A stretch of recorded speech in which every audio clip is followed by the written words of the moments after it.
بسم الله الرحمن الرحيم. شرح معنی الآثار والنمبر جلد.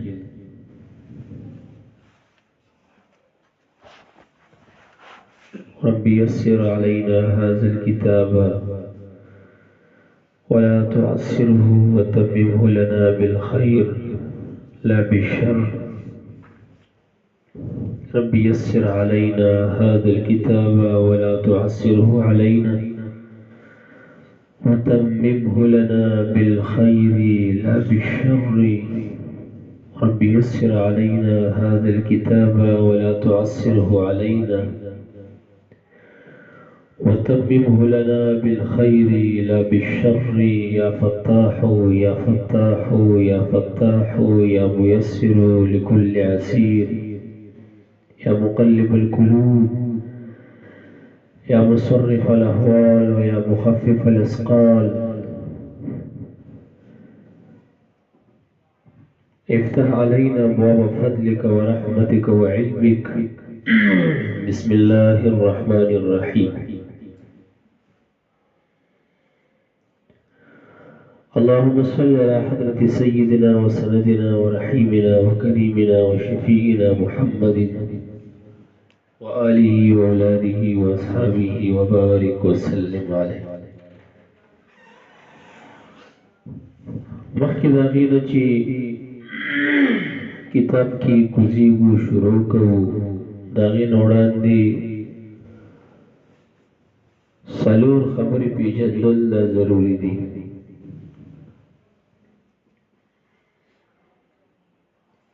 اوله خبره چې دی نو هغه ادب الطلاب د طالبانو ادب دا بسی دي ته څه کول پکار دي. دویمه دا چې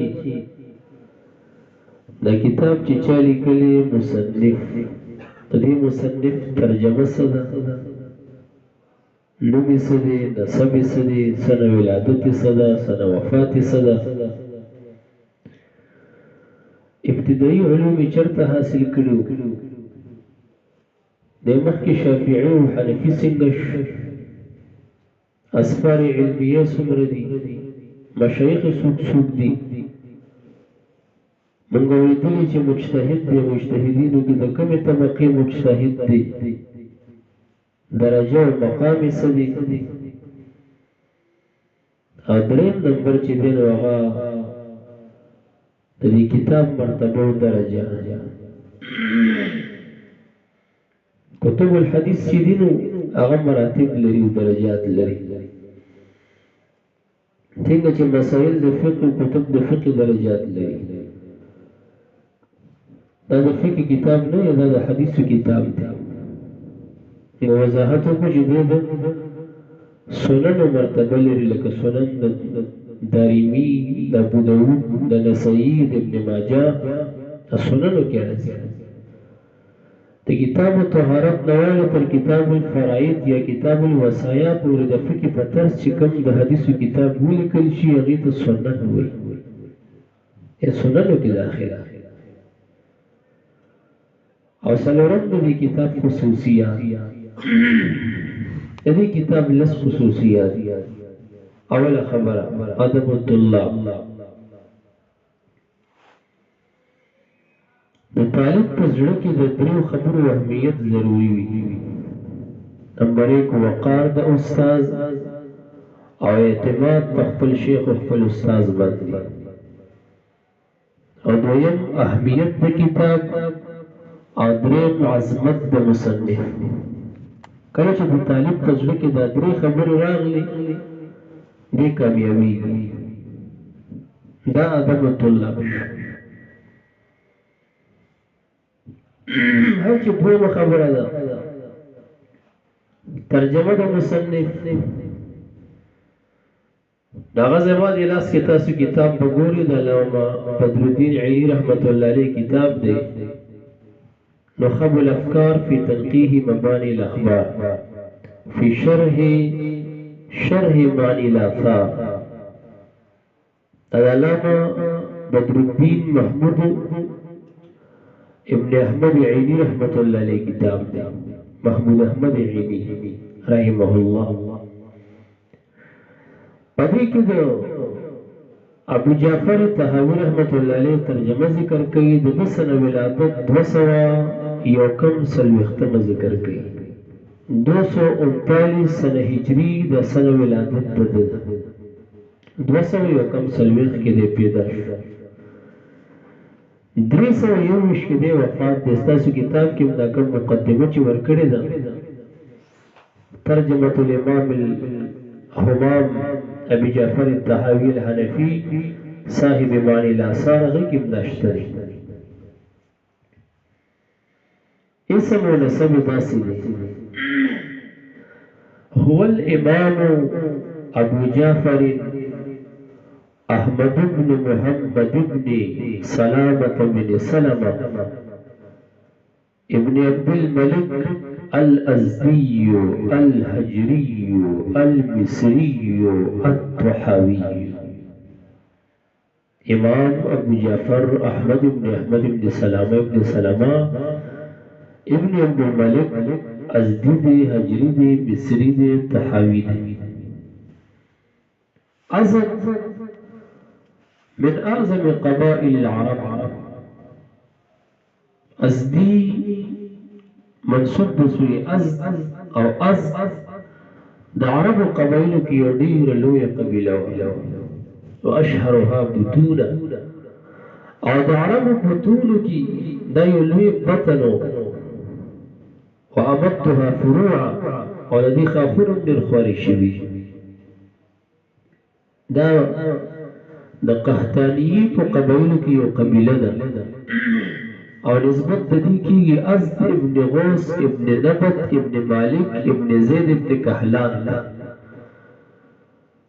امام طحاوی تا قحطانی ہوئی و تا عدنانی ہوئی اپلار دا طرف نور تا قحطانی ہوئی نصب یا خوازی اور نور دا طرف نور تا عدنانی ہوئی لیکن دا نور اغدا مزینی قبیلی ہوئی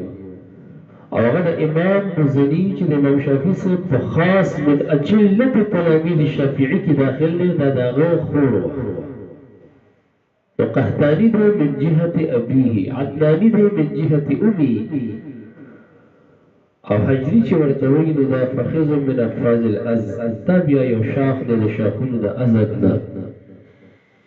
او په یمن کی یو معروف قبیله و اغی تب حجری ویلو پوش او طحاوی چې ورتوی نو دا مصر کې طحا یو کلیو او دی هلته پاتې کېدو نو ځکه ورته طحاوی وایي خبره باندې پوه شوي تاسې که نو حاصل د ټول ترجمې دا شوه چې نامه ابو جعفر احمد بن محمد سلامه ابن سلمه ازدی طحاوی ده پوش ازد یمن کی یو قبیله و طحا په مصر کې و دې د یمن د مصر ته راغو او طحا کې پاتې شو ځکه ورته طحاوی وایي اوس دغه ترجمه چې د چا ذکر کړې د هغه مورخین او د علماو اسامي وګورئ او هما حواله ورکړه خو الافکار د علامه عینی هغه په حواله ورکړي ابن عساکر په خپل تاریخ ابن عساکر کې د دغه ترجمه ذکر ده البدایه والنهایه کې ابن کثیر دغه ترجمه ذکر کړي ده حموی په موجم البلدان کې دغه ترجمه ذکر کړي ده صنعانی په کتاب الانصاب کې دغه ترجمه ذکر کړي ده د دې په سنه ولادت کې څلور اقوال دي پوش یو قول دا دی چې دی په 201 کې پیدا شو دویم قول دا دی 209 کې پیدا شو دریم قول دا دی 208 کې پیدا شو او څلورم دا دی چې 209 کې پیدا دی څنګه چې علامه بدر الدین علی فرمایلی حافظ ابن نقطه 201 دې ته ترجیح ورکړې ده د لسم د ربیع الاول د اتوار ورځ وه او د مبارک پیدا شو. دا څلور اقوالو د ده د ولادت دا خبرې دا تذکرة الحفاظ د ذهبي ذکر کړي دي، وفیات الآیات د ابن خلقان کې ذکر دي، اتحاف النبلاء د سمعانی دا ذکر کړي دي، طبقات الفقهاء د شیرازی دا ذکر کړي دي، البدایه والنهایه د ابن کثیر کې دا شته، حسن المحاضره د سیوطي کتاب هغې کې دا شته، النجوم الظاهره د ابن صغری هغې کې دا شته، او سنه وفات د ده 321 هجري د شوال میاشت د چهارشنبه ورځ د جمعرات شپه وه او مصر کې دی وفات شو او مصر کې دی دفن شو. خبره باندې پوه شولې که او مصر دا یو زبردست علاقه ده. نو خبو الاخبار کې علامه بدرالدین علي رحمة الله علیه لیکلي دي اما مصر فما زالت منذ فجر التاریخ الاسلامي. وی هر چې مصر دی چې کله اسلامي تاریخ شروع شوی او راختلی دی نو احد المراکز العلمیه علمي مراکزو کې مصر یو عظیم مرکز پاتې شوی. فقد نزل بها عبد الله بن عمرو بن العاص. څومره لوی صحابي عبد الله بن عمرو بن العاص د مصر ته راغلی وعلم بها دغه ځای کې به خلکو ته علم پړاولی. وكان من أكثر الناس حديثا عن رسول الله. عمرو بن العاص رضي الله عنه دي لقب مكسرين في الأحاديث فوري. دا ملقب دي پس باندې مكسرين في الأحاديث باندې. وكان يدين ما يستمع في صحيفته. دغه چې د نبی علیه السلام د څو لیدل هغې لیکل خپل رجسټر فسماها الصادقه او د هغه رجسټر نامه یې ښودلې وه صحیفة الصادقه. خبره باندې پوه شو. نو مصر کې امام طحاوي رحمت الله علیه پاتې کېدو طحا علاقه کې بیا ته وفات شوی دی. امانی الاحبار 29 صفحه کې د امام طحاوي رحمت الله علیه د هغه پیدایش او د هغه مدت عمر او د هغه تاریخ وفات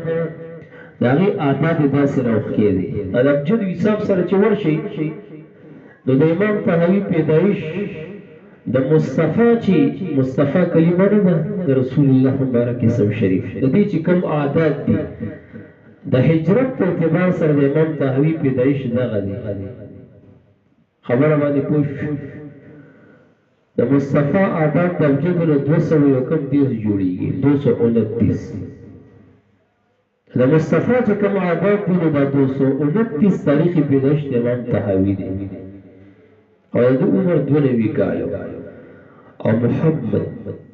صلی الله علیه وسلم د ابجد حساب نه دا 92 جوړېږي. د پیدایش مصطفی او عمر محمد صلی الله علیه وسلم او وفات محمد مصطفی صلی الله علیه وسلم 321 کاله جوړېږي سنه وفات. خبره باندې پوه شوې تاسو د څومره مبارک سړی تاریخ وفات یې وګوره عمر یې وګوره سنه وفات یې وګوره مصطفی محمد او محمد مصطفی څه چې د هغې عادات دي هغه د ده د ټول عمر او د تاریخ ولادت او د تاریخ وفات عادات دي. مبارک سړی امانی الاحبار دا لیکلي 29 صفحه ده. ابتدایي علوم دا ول د خپل ماما نه چې امام مزني شافعي ورته وایي او د امام شافعي صاحب شاګردانو کې دا یو ډېر لوی شاګرد و. او دوی اول کې چې کوم دی شافعي و نو خبو الاخبار لیکلي دي. خو چې کله احمد ابن ابي عمران حنفي مصر ته راغی بطور قاضي د خبو الاخبار 8 صفحې دا لیکلي 8 صفحې. نو د هغې نه پس بیا علامه طحاوي د احمد بن ابي عمران حنفي حلقې د درس ته ورتننه شو او د هغه نه متاثره شو. د ماما مذهب چې شافعیت و هغې ترک و پکه حنفي ترې جوړ شو. اوس دا چې د شافعیت ولې ترک و په دې کې 2 قول دي. یو قول علامه ایلي رحمت الله علیه د خبو الاخبار کې د کتاب الارشاد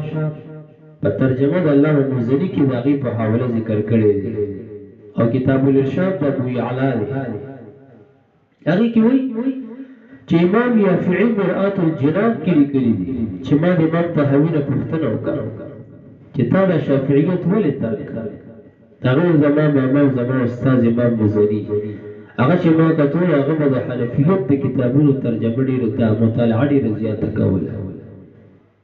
د امام چې د احنافو د کتابونو مطالعه شروع کړه چې ماما مې دا ګوري دې کې څه شته خو چې ورغلم ومې کتل نو د احنافو دا دلایل دا په دې ټولو دلایلو خاصتا د شافعي په دلایل راته غالب ښکاري شو نو بس فترکت الشافعیه وصرت حنفیه بس حنفي جوړ شو یو قول دغه دی دویم د ده په ترک د شافعیت کې او د ده سیرورت حنفیت ته د دې وجه ابن حجر اسقلاني په کتاب لسان المیزان کې په خپل کتاب لسان المیزان کې ذکر کړی ده هغه دا چې د امام طحاوي د خپل ماما سره یو مسله کې بحث راغی او مسله ډېره باریکه مسله وه ماما ورته غوسه شو او ورته وایي چې تا نه به مولا جوړ نه شي او که تا نه مولا جوړ شو نو زه به قسم یې وخوړم زه به کفاره ورکړم او زه به دا وکړم دا غوسه شو امام طحاوي غوسه شو امام طحاوي ترې راپاڅېد او د احمد ابن عمران حنفي رحمت الله علیه د هغه حلقه د درس کې داخل شو چې دا د مصر قاضي و کلک حنفي و بس د هغه نه متاثره شو حنفي شو وروسته یې بیا شاګردانو ته ویل وی که زما ماما نن ژوندی روز به د خپل قسم کفاره ورکړې وه هغه ما ته وویل چې ته به مولا نه شي او دغه د ما نه خدای تعالی څومره غټ ویلی وویست زه مولا شم یا بله وجه هم چا ذکر کړې ده چې ده دی چې پیدا شو نو دی داسې پیدا شو چې دی د مور په رحم کې و او مور وفات شو د بیا د شوافیو مسلک دا دی چې کوم سړی جنین وي او د مور په رحم کې مور وفات شي مور یې زخمي کوله خېټه یې مشله وه بس دغه ماشوم دې مور سره وفات شي دفن یې کوي او احناف وایي چې ما مور خو هسې مړه شوه دا خېټه ورته وشله وي دا ماشوم ترې وباسئ خدای تعالی به ترې یو سړی جوړ کړي امام طحاوي دغه کیسه وه د ده مور وفات شو دی د هغې په رحم کې نو بس د احنافو فتوا دا وه چې دا اپریشن ولو کې یو ماشوم ترې اوچت امام طحاوي ته داسې اوچت کړی نو دوی خو اول کې شافعي وو خو چې د شوافیو د کتابونو دا فتوا وکته او د احنافو وکته نو بس بیا حنفي شو یاره زه خو دغه چا مذهب کې نه پاتې کېږم چا چې زما د مرګ فتوې ورکولې دا خو زه احنافو بچ کړی یم نو بیا دی حنفي شو خبره باندې پوه شو د ده اسفار علمیه علامه کوثري رحمت الله علیه لیکلي چې امام طحاوي رحمت الله علیه د علم په اسفارو کې یو سفر مصر ته کړی یمن ته یې کړی حجاز ته یې کړی شام ته یې کړی خراسان ته یې کړی کوفې ته یې کړی بصرې ته یې کړی مقدمه د ابادي 22 صفحه وه هغې دا تفصیلات د دې ذکر کړي چې دوی څومره اسفار علمیه بلتان او شتا ته کړي د هغې پوره تذکره یې کړې ده د ده مشایخ هم ډېر زیات دي دی په یو واسطې د امام شافعي رحمت الله علیه شاګرد خبره باندې پوه شولې که نه او د امام مالک او د امام محمد صاحب په دوو واسطو شاګرد دی او زمونږ د امام صاحب په دوو واسطو شاګرد دی او د معانی الاثار کې د شپږ مشایخو نه حدیث نقل کړي دي شپږ مشایخو او په مشکل الاثار کې د 135 مشایخو نه حدیث نقل کړي دي او دواړو کتابونو کې چې د کم مشایخو حدیث نقل دي چې مشترک دي هغه 88 جوړېږي اتیا جوړېږي خبره باندې پوه شولې که او هر چې د ده مکانت دی او د ده درجه او مرتبه ده د ابن کمال بادشاه او بیا علامه شابي د هغه په حوالې طبقات د مجتهدینو ذکر کړي دي مجتهدین په شرع مجتهدین فی الشرع یا مجتهد مطلقا ورته وایي لکه څلور امامان راوال مجتهد فی الدین هم ورته وایي خبره باندې پوه یو مجتهد فی المذهب دی لکه صاحبان امام مظفر صاحب راوال درې مجتهد في المسائل لکه خصاف وطهاوي ابوالحسن کرخي وشمس العلمي حلوائي وشمس العلمي سرخسي وفخر الاسلام غزنوي راواله دا مجتهد في المسائل کې راځي او څلورم اصحاب التخریج دي لکه ابي بکر رازي راواله او پنځم اصحاب الترجیح دي لکه ابوالحسن قدوري والا چې کوم مصنف او الله عمر غناني هدايي والا مصنف او شپږم اصحاب التمیز دي لکه اصحاب المتون راواله صاحب د کنز راواله صاحب د مختار راواله صاحب د وقایي راواله صاحب د نقایي راواله چې دی قادر دی په تمیز باندې بین ظاهر الروايه ونادر الروايه ونازل الروايه وواقعات وفتاوى واقوى وضعف چې دی کې په تمیز باندې قادر دي دي اصحاب التمیز وشپږم دغه شوبې دا اول چې کوم دی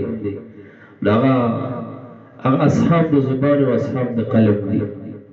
او دا خلک چې قادر نه دي په تمیز باندې د کارو د کوټه په درمیان دي اوس دې مبارک چې کوم دی کنه دا امام طحاوی رحمت الله علیه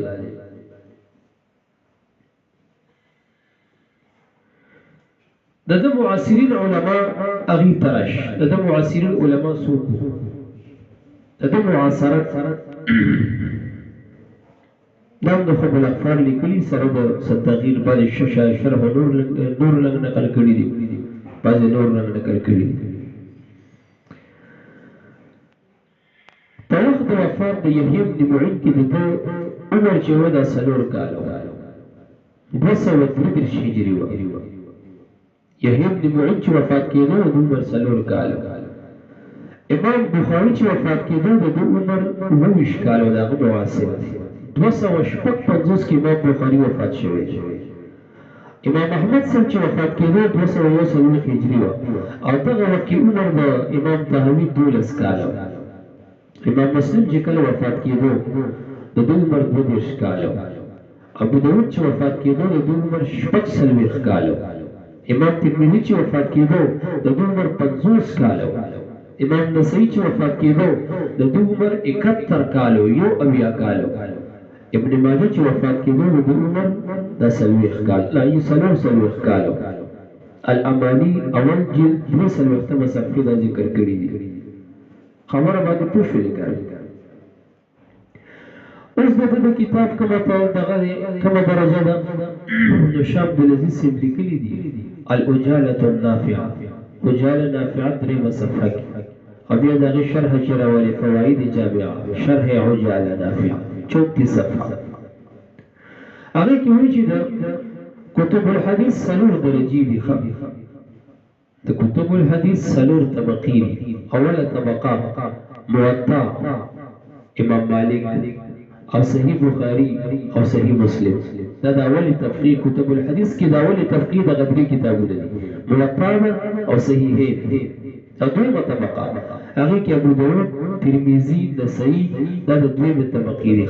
کتب الحديث کې د دویمه طبقې کتب ابو داود نسائی او ترمذی او د دریمه طبقې دغه مسند الشافعي او سنن ابن ماجه او سنن دارمي او مسند ابي يعلى مصنف عبد الرزاق مصنف ابن ابي شيبه مسند عبد بن حميد مسند الطيالسي سنن دارقطني مستدرك د حاکم او صحیح ابن حبان او کتب الطحاوی دا د دریمه درجې او کتب البيهقي او کتب الطبراني دا د دریمه طبقې کتب دي او څلورم نمبر طبقه رابعه لکه کتب الضعفاء د اقیلی راواله او کتاب الضعفاء ابن حبان راواله او کتاب الکامل د ابن عدی راواله تاسو پوه شئ او تصانیف د مردویه راواله او تصانیف د خطیب بغدادي راواله مسند فردوس د دیلوی راواله راچا ورکی پنځمه طبقه ذکر کړی ده لکه کتب د موضوعات لکه لؤال مسنونه فی الاحاديث الموضوعه ما سره پروت دی د علامه سیوطی کتاب دی دغه پروت د علامه سیوطی رحمت الله علیه کتاب پوف د شام د لذیذ صاحب ګوره باندې الاثار په دریمه طبقه کې ذکر کړی دی او علامه عینی هغه خبر افکار کې لیکلي دي چې امام طحاوی ته په ابو داود او ترمذی ترجیح حاصله ده علامه عینی نخب الاخبار کی امام طحاوی ته د کتاب ته په ترمذی او ابو داود ترجیح ورکړي ابن حزم ظاهری څومره متشدد سړی هغه مرتبه کې ابو داود او نسائی سره یو ځای ذکر کړي امام طحاوی دا د هغې د پایې سړی دی ورسېدلی نو د معنی الاثار مرتبه و مقام لا اقل طبقه ثانیه جوړېږي دغه رنګې که د فقې کتابونو ته لاړ شي د هغې هم درې طبقې دي طبقه اوله کتب ظاهر الروایه لکه شپږ کتابونه جامع صغیر جامع کبیر سیر صغیر سیر کبیر مبسوط و زیادات دي دویمه طبقه لکه کتب نادر الروایه کیسانیات هارونیات جرجانیات رقیات د محمد صاحب او دغه رنګې کتاب المجرب د حسن ابن زیاد او امالی د قاضي ابو یوسف صاحب دې ته نادر روایت ویل کېږي او درېم طبقه ثالثه فتاوا واقعات کنه وغیره وغیره که فتاوا قاضي خان راواله فتاوا لنګیري راواله فتاوا شامي راواله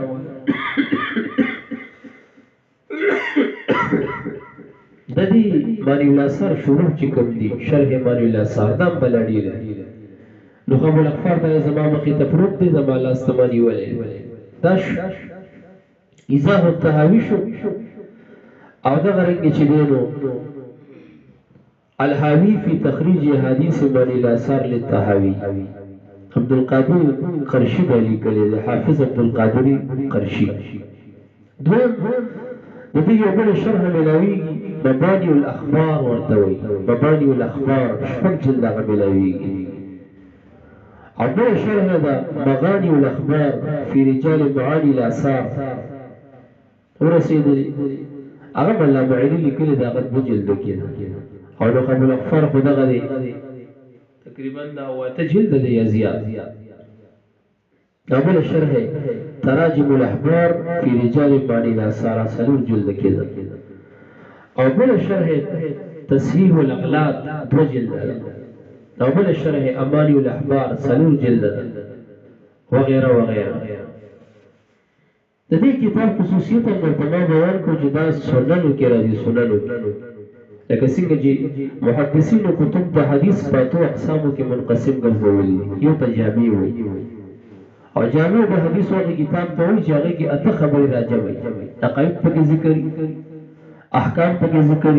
کتاب الرقاق پکې ذکر آداب پکې ذکر تفسیر پکې ذکر تاریخ مناقب فتن دا ورکې ذکر سیر وغیره دوم ته سنن وی چې هغه په ترتیب د فقه شریف لیکلی شوي د طهارت نه واله انتر کتاب الوصایا لکه ابو داود راواله دا سننو کې راځي او درېم ته مسند وي چې هغې کې احادیث جمع شوي علی ترتیب الصحابه کله کله داسې شوي د قدیم الاسلام صحابي احادیث مقدم کړي د هغه مرویات او کله داسې شوي د خلفاء راشدینو احادیث مقدم کړي او کله د بدریینو مقدم کړي کله د اکابرو په اصاغرو صحابه مقدم کړي دې ته مسند وي لکه مسند احمد وګوره ما سره یو دوه جلد شته وبیا سره بیا مناظره او هغې کې هغې تفصیلي کتابونه ته موږ وړو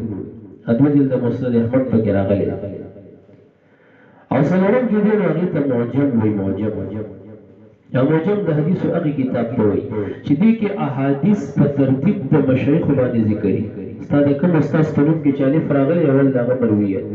د استاذانو کې چې با راغلي بیا د هغه مرویت بیا تا ثا جیم ح ز ورپس ورسېدل او یو ته جز وي جز نو جز د حدیثو هغې کتاب ته وایي چې دې کې د یو صحابي مرویات راجمع شوي یا په یو مسله باندې حدیث اثبات کې راجمع شوي جز قرات خلف الامام جز رفع الیدین د امام بخاري کتابونه دي په یو مسله باندې لیکلي او شپږم الاربعین د هغې ته وایي چې هغې کې 40 احادیث راجمع شوي ولو که د موضوعاتو شتا ولي دي او هم ته علل وایي علل د حدیثو هغې کتاب ته وایي چې دې کې بحث شوي عن طرق الحدیث او رواته د اسناد د حدیث بحث هم کړی پراویانو هم خبرې کړي لکه ترمذي کې چې تاسو راواړوئ د اخر کې علل د ترمذي لګېدلی کتاب العلل د ترمذي دلته دغه کار کړی او اتم نمبر هغې ته اطراف وایي او دا د حدیث هغه کتاب ته چې کې د احادیثو اجزا ذکري داسې یو جز ذکري چې هغه په کل حدیث باندې کل حدیث د هغه یو جز نه پېژندلی شي هغې ته اجزا اطراف د کتاب اطراف د حدیثو کتاب ته وایي نو زموږ استاسو مخې ته چې کوم کتاب پروت دی دا سننو کې راځي خبره باندې پوه شو اوس راځئ دا مقدمه وایي طحاوي رحمه الله بسم الله الرحمن الرحیم په امداد د نوم د الله عام مهربان او خاص مهربان سره شروع کوم قال ابو جعفر احمد بن محمد بن سلامة بن سلمة الازدي الطحاوي رحمة الله عليه سألني بعض اصحابنا امام طحاوي رحمة الله عليه دا مقدمه مشتمله ده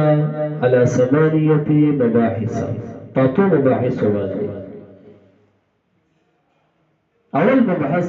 وجد تالیف د کتاب باندې ذکر کړي سألني بعض اصحابنا او دویم معنی د اثر مو پیژنې ښه معنی د اثر درته بیا د خالق د ذکر کوم او دریم مصداق د اهل الهام او د ضعفاء چې دی هغه ذکر کوي او تا ترش او څلورم اشکال د ملحدینو او د منکرینو د حدیثو په باب د ناسخ او د منسوخ او پنځم اقسام د ناسخ او د منسوخ او شپږم معنی د تاویل او اوم معنی د اجماع د تواتر او اتم مطلب د دې خو چې وان نظرت فی ذلک نو دا به ان شاء الله سبب ذکر کوو صرف ترجمه نه وایي چې کتاب شروع شي ویل دی ابو جعفر احمد بن محمد بن سلامه بن سلمه یزدی طحاوی رحمت الله علیه سالنی سوال کو زمانہ بعض اصحابنا پر بلګرو زمونږ شاګردان یاد خدا د څه خلک نوري شاګردي په چا خرڅول شاګردانو ته یاران وي من اهل العلم تخاوندانو د علمنا ذکر خپل اهل علم ان ادعى له كتابا جزو وضعكم دي اهل علم لرا دغه بعض اصحاب لرا یو کتاب دسی کتاب اذكر فيه الاثار الماثوره دي کې بس ما ته خبرې کوم مراتنا حدیث منقول دي اذا هو تحویل علی کلی ذکر کوم پدې کې احادیث منقوله الرسول الله صلى الله عليه وسلم المصطفى صلى الله عليه وسلم مباركنا في الاحكام التي فاحكام کی يتوهم توهم کی اهل الالحاد والضعفاء منکرین د حدیث ملحدین او ضعیف الايمان خلق سمات بمصداق در بیان کړ او الضعفاء د غرنګ ضعیف الايمان من اهل الاسلام د مسلمانانو چې ان بعضها چې بعضی د دې احادیثو ينقض بعضها ماتي بعضی نور لرا دي کې تناقض دی دا خبره ولیکي دا وهم دي ته ولې لګېدلې لقله علمهم د وجد قلت علم الذين بناسخها من منسوخها چې ناسخ د منسوخ نه به لولې نشي د تناقض خل کوي بین الاحاديث وما يجب به العمل او هغه چې واجب دی په دې باندې عمل منها د دغه احادیث نه دغه بیان بدل توکم لما يشهد دی وجد چې گواهی ورکړي له دغه د پاره گواه ولشتا من الكتاب الناطق چې کتاب الله قران کریم دی وسنت المجتمع وسنت المجتمع عليها هغه سنت چې متفق علیها دي واجعل دا ادعب لمخک عطف دي سألني بعض أصحابنا من أهل العلم أن أجعل لذلك كتاب وضعكم فبيا أقرزهم بلا أبواب بابنا أذكر في كل كتاب منها ذكر كم هر كتاب کی بدینا ما فيه غچ دی پدی کې ناسخ او منسوخ او تاویل علماء عمر کی ذکر کم و احتجاج بعضهم على بعض او استدلال د بعض د دې په بعض نور باندې غم ذکر کم وإقامة الحجة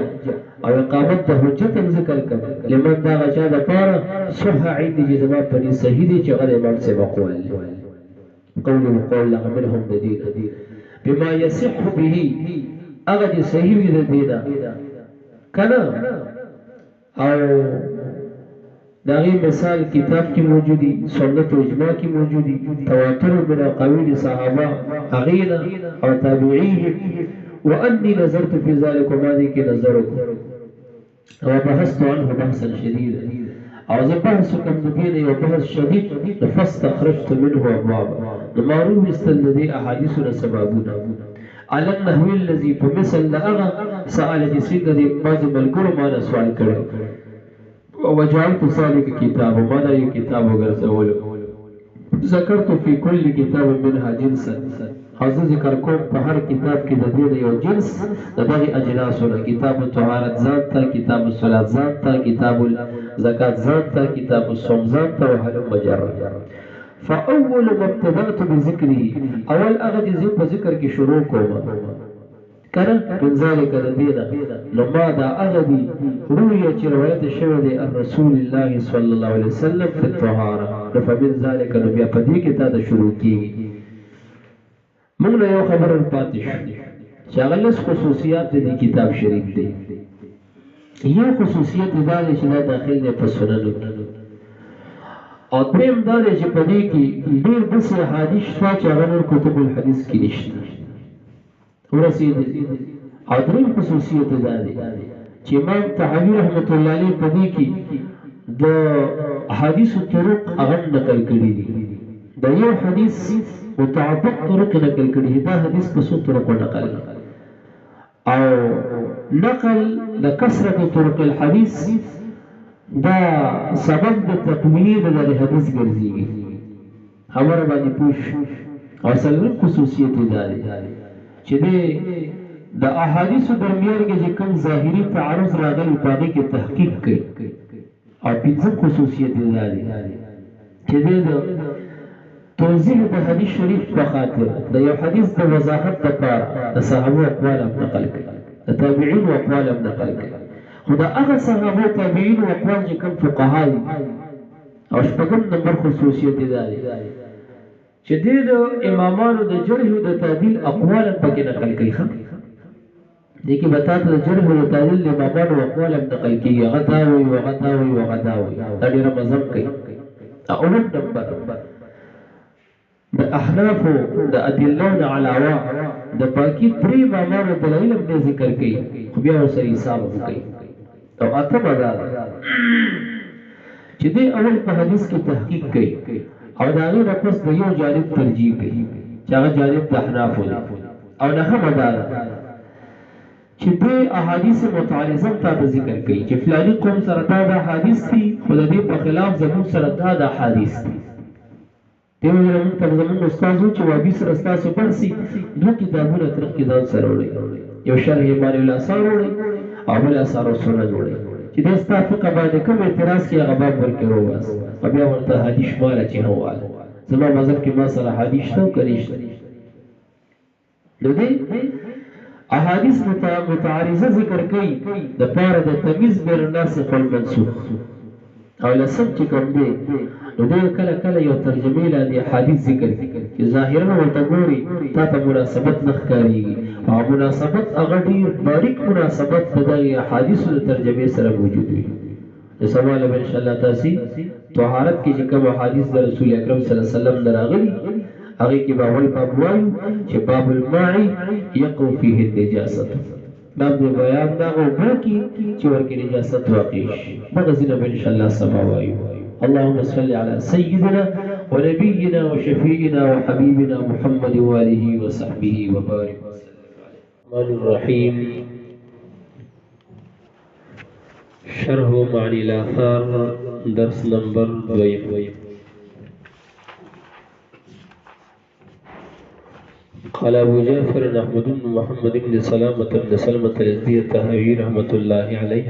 الى اخره اللهم صل على سيدنا ونبينا محمد وآله ولاده وازواجه وبارك وسلم عليه پرون موږ ویلو چې د مقدمه کې ته مباحث اول نمبر وجه د تالیف د کتاب دویم موږ ویلو چې موږ مباحث د اثر ذکر کوو د اثر سمانه ده د اثر اطلاق په څه باندې کېږي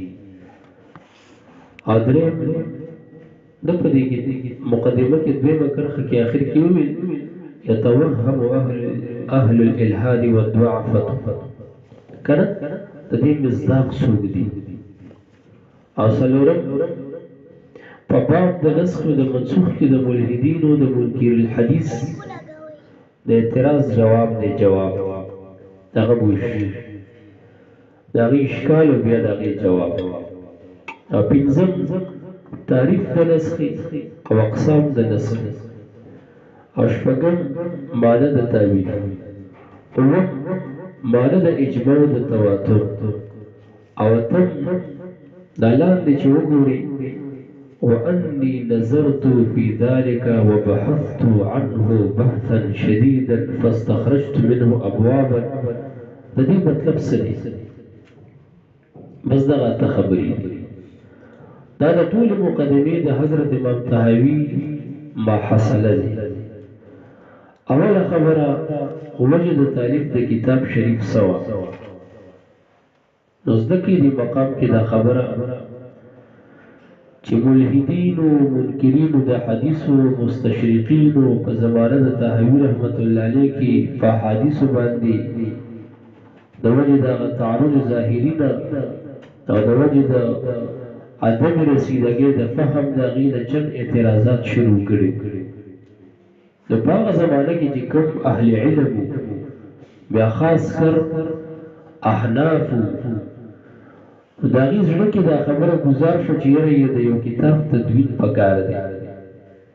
د دې کتاب تدوین پکار دی چې هغه کې اثبات د مذهب حق مذهب حنفي شوی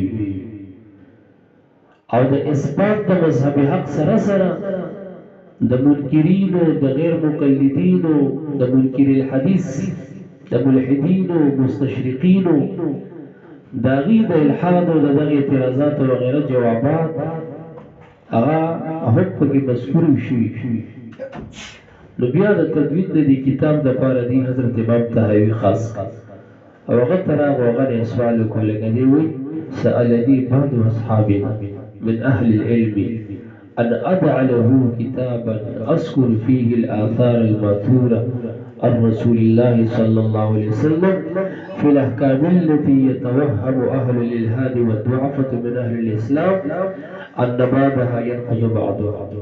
نقول دا غي د اعتراض د وجنه بعض ملګرو ته د پوښتنې سوال کو مختلف کا هغه کله بوچت کو د کتاب ولیکلو دا مقدمه دا خو وجه د تالیف دوه برش د اثر معنی مرادی کی درې اقوال دي د کلمې د اثر په معنی مرادی کی ثلاثه اقوال دي یو قول هغه جمهور دي جمهور وی چې حدیث سنت خبر اثر دا ټول الفاظ مترادف دي او دا هر واحد استعمالي کې د لپاره د کلام الرسول صلی الله علیه وسلم شرح نخبة الفکر د ابن حجر اسقلانی هغه د اقوال جمهور ته منسوب کړي دي او ذکر کړي د جمهور په حواله خبر باندې پوښتنه لیکل په دغه رنګ ابادی الاحبار د بل الاثار یو شرح مولانا محمد یوسف سیب لیکلی هغه د اقوال جمهور ته منسوب کړي دي او جزء المسالک هغه د اقوال ذکر کړي دي دا یو قول کہ اثر حدیث خبر سنت دا هر واحد استعمال ولیشی لکلام النبی صلی اللہ علیہ وسلم و دا الفاظ مترادفه دی فرق پکی نشتی دوی مذہب دا بعض علماء دی یعنی وی لا يقال لفظ الاثر لکلام الرسول اذا لفظ دا اثر با دا پانا دا کلام دا نبی اکرم صلی اللہ علیہ وسلم نو آئی بلکہ دا لفظ دا اثر دا مختص تے لکلام الصحابی رضی اللہ تعالی عنہ تاسی پوش ادرون مذہب دا بازی نور علماء دی تغیوی چه دا کلمه دا اثر سنگا چه مستعملی کی دا پارا دا کلام دا صحابی اندک کشان دا مستعملی کی دا پارا دا کلام دا تابعی ایزد خبر بانی پوش او هر چې کول د رسول اکرم صلی الله علیه وسلم دی هغه د پاره به کلمه د سنت او د حدیث استعمالي دا د غدرې مذهب والا دغه د غرای ده قوالا متحوی رحمت الله علیه چې هغه د تعبید قائل دی ذکر او د لفظ د اثر د پاره د کول د رسول علیه الصلاۃ والسلام او د پاره د قول د غیر رسول علیه الصلاۃ والسلام د دوه د پاره د استعمالولې شي دیو جنا مقدمه کې علامه طحاوی رحمت الله علیه فرمایي اذكر فيه الاثار الماثوره الرسول الله وذكر د در راو باندې چې کلمه د اثر د پاره د قول رسول علیه الصلاۃ والسلام او دا غیر د بل چا د پاره د استعمالولې شي پروا نه دریم مبحث مصداق دغی دویم کرخه کې چې راځي يتوهم اهل الالحاد والضعفة من اهل الاسلام تدې مصداق سره نو د ملحدینو مصداق هغه څوک دي چې هغه خپل حق مذهب پرېږدي او باطل مذهب مختاري مراد دې تحریات دي او مصداق د ضعفة من اهل الاسلام څخه مراد منکرین حدیث لکه ابن قتیبه په خپل کتاب مختلف الحدیث کې هغه کې د دې مصداق نظام معتزلی ګرځولې دي نجاری ګرځولې دي هشام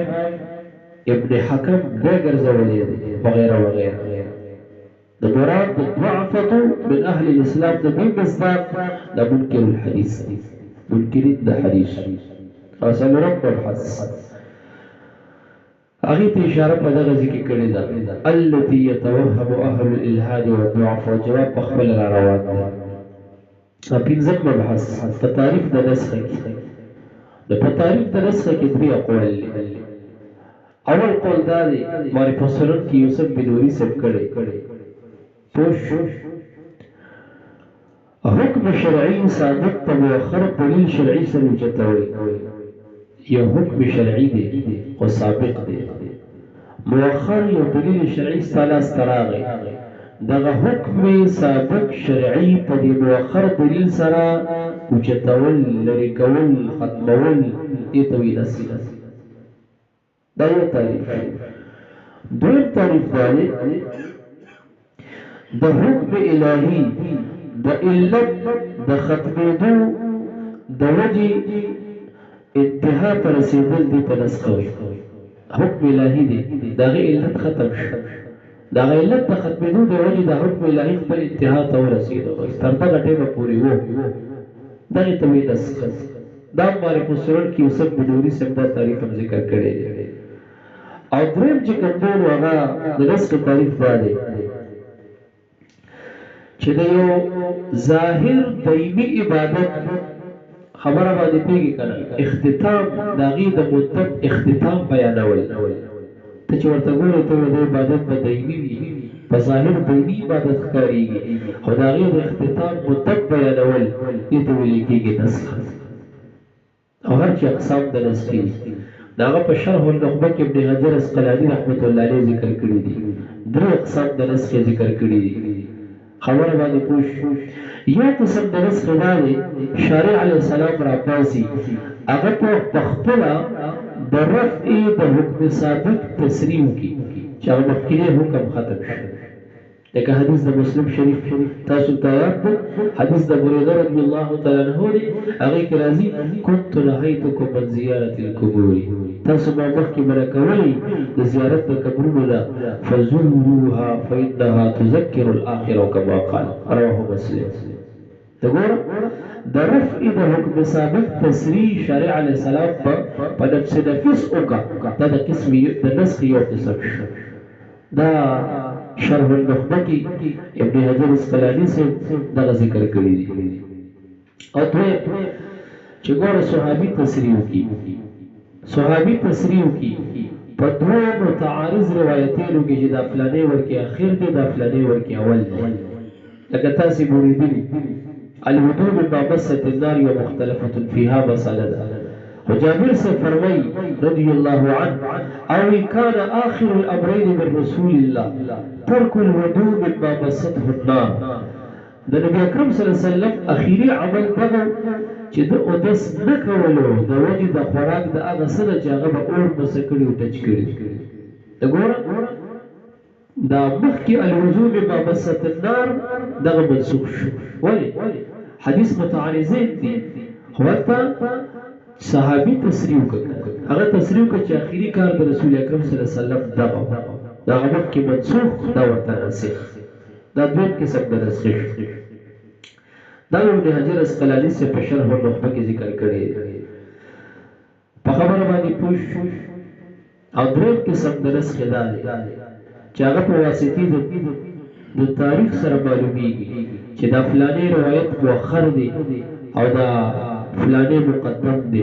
نو مقدم به منسوخ ګرځولی شي او مؤخر به ناسخ ګرځولی شي ځکه په نسخه کې قانون دا دی چې تاریخ د ناسخ به مؤخر وي د تاریخ د چا نه د منسوخ راځه واپس دې ځکه یو جزئیه بله مې یاده کړه د صحابه کرامو اجماع آیا دا صلاحیت د ناسخوالي لري که نه لري صحابه په یو شي راجمع شو په دې سره نسخ راځي که نه راځي نو چا ویلي چې د صحابه کرامو اجماع دا هم ناسخه ګرځېږي خو صحیح مذهب دا نه دی د صحابه کرامو اجماع دا ناسخه نه ګرځېږي او دلیل په نسخه جوړېدی شي په نسخه دلیل جوړېدی شي دلیل کې پیش کا او ناسخه نشي ګرځېدی خبره باندې پوه شولې که نو دا خو سویم مبحث کې روانو پنځمو چې هغه تعریف د نسخې او ورسره اقسام د نسخې خبره باندې پوه شولې که نه دې ځکه یو بله فایده هم ځان سره ذهن کې کېنوئ کله کله د ادله او د احکامو شرعیو په خپلو کې تعارض راشي نو په دې کې به کومه لاره مختاره کړي نو په دې کې فیض الباري کې کشمیري صاحب هغه په بحث کړی عرف شذي کې هم کړی او بیا عرف شذي کې د مقصود حوالې په ذکر کړي په دې کې دوه مذهب دي یو مذهب په دې کې د احنافو دی احنافو چې په هند د تعارض د ادلو کې اول عمل چې کولی شي په تنسیخ به کولی شي ناسخ منسوخ پکې وګوره په ناسخ عمل وکړو منسوخ ترک خبره باندې پوه شولې خو نسخه ګوره یاد ساتي چې یو نسخه صریحي ده او یو نسخه اجتهادي ده دلته دا چې اول په نسخه باندې عمل کوي په تنسیخ دا نسخه صریحي یادوي او نسخه صریحي هغه ده چې هغه یا شارع علیه السلام تصریح کړي یا صحابي جذب کړي رضی الله عنه دغه د نسخه صریحي وایي او یو نسخه اجتهادي ده چې هغه په واسطې د علم د تاریخ ته معلوم شوي چې فلاني روایت متقدم دی دا دوی متأخر وي نو متقدم منسوخ وګرځوه او متأخر ناسخ وګرځوه خبره باندې پوه شولې که نو ګوره چې کله تعارض د ادلو راغی نو احناف څه وایي اول به ترجیح په چا کې په تنسیخ باندې به عمل کوي او بیا ترجیح ده بیا تطبیق دی او څلورم مرتبه کې تساقط دی اذا تعارض تساقط مرتبه رابعه کې دا زموږ د احناف مذهب دی اول څه شو تنسیخ بیا څه شو ترجیح بیا څه شو تطبیق بیا اخر کې تساقط او مذهب د شوافیو هغه وایي چې کله تعارض د ادلو راغو اول به عمل په تطبیق باندې کولی شي تطبیق ولټوه او کدی ترجیح ورکړه هغه تنسیخ له دوه مرتبه ورکړي او تساقط زموږ د مرتبه رابعه کې ګڼي هلکه تاسې پوه شئ که نو د احنافو په نسبت تقدیم په دغه اربعو مذکورو کې چې تنسیخ او ترجیح او تطبیق او تساقط دی تقدیم به چا ته حاصلي نسخه صریحي د تنسیخ ته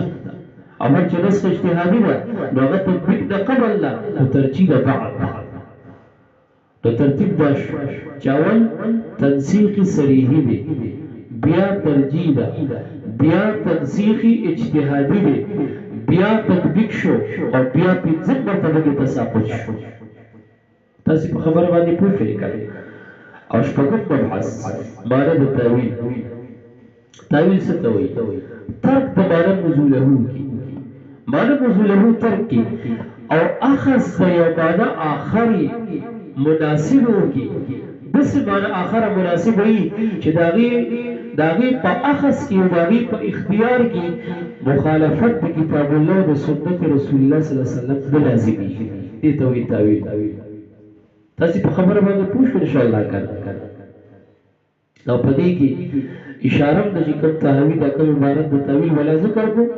چې ګوره په باب د رسخ او د ناسخ کې د مجتهدینو اجتهاد په دخل شته، ځکه تاویل ذکر دغه ته پکې اشاره وکړه. او مبحث په معنی د اجماع او د تواتر کې دی. اجماع د چا منعقده ده؟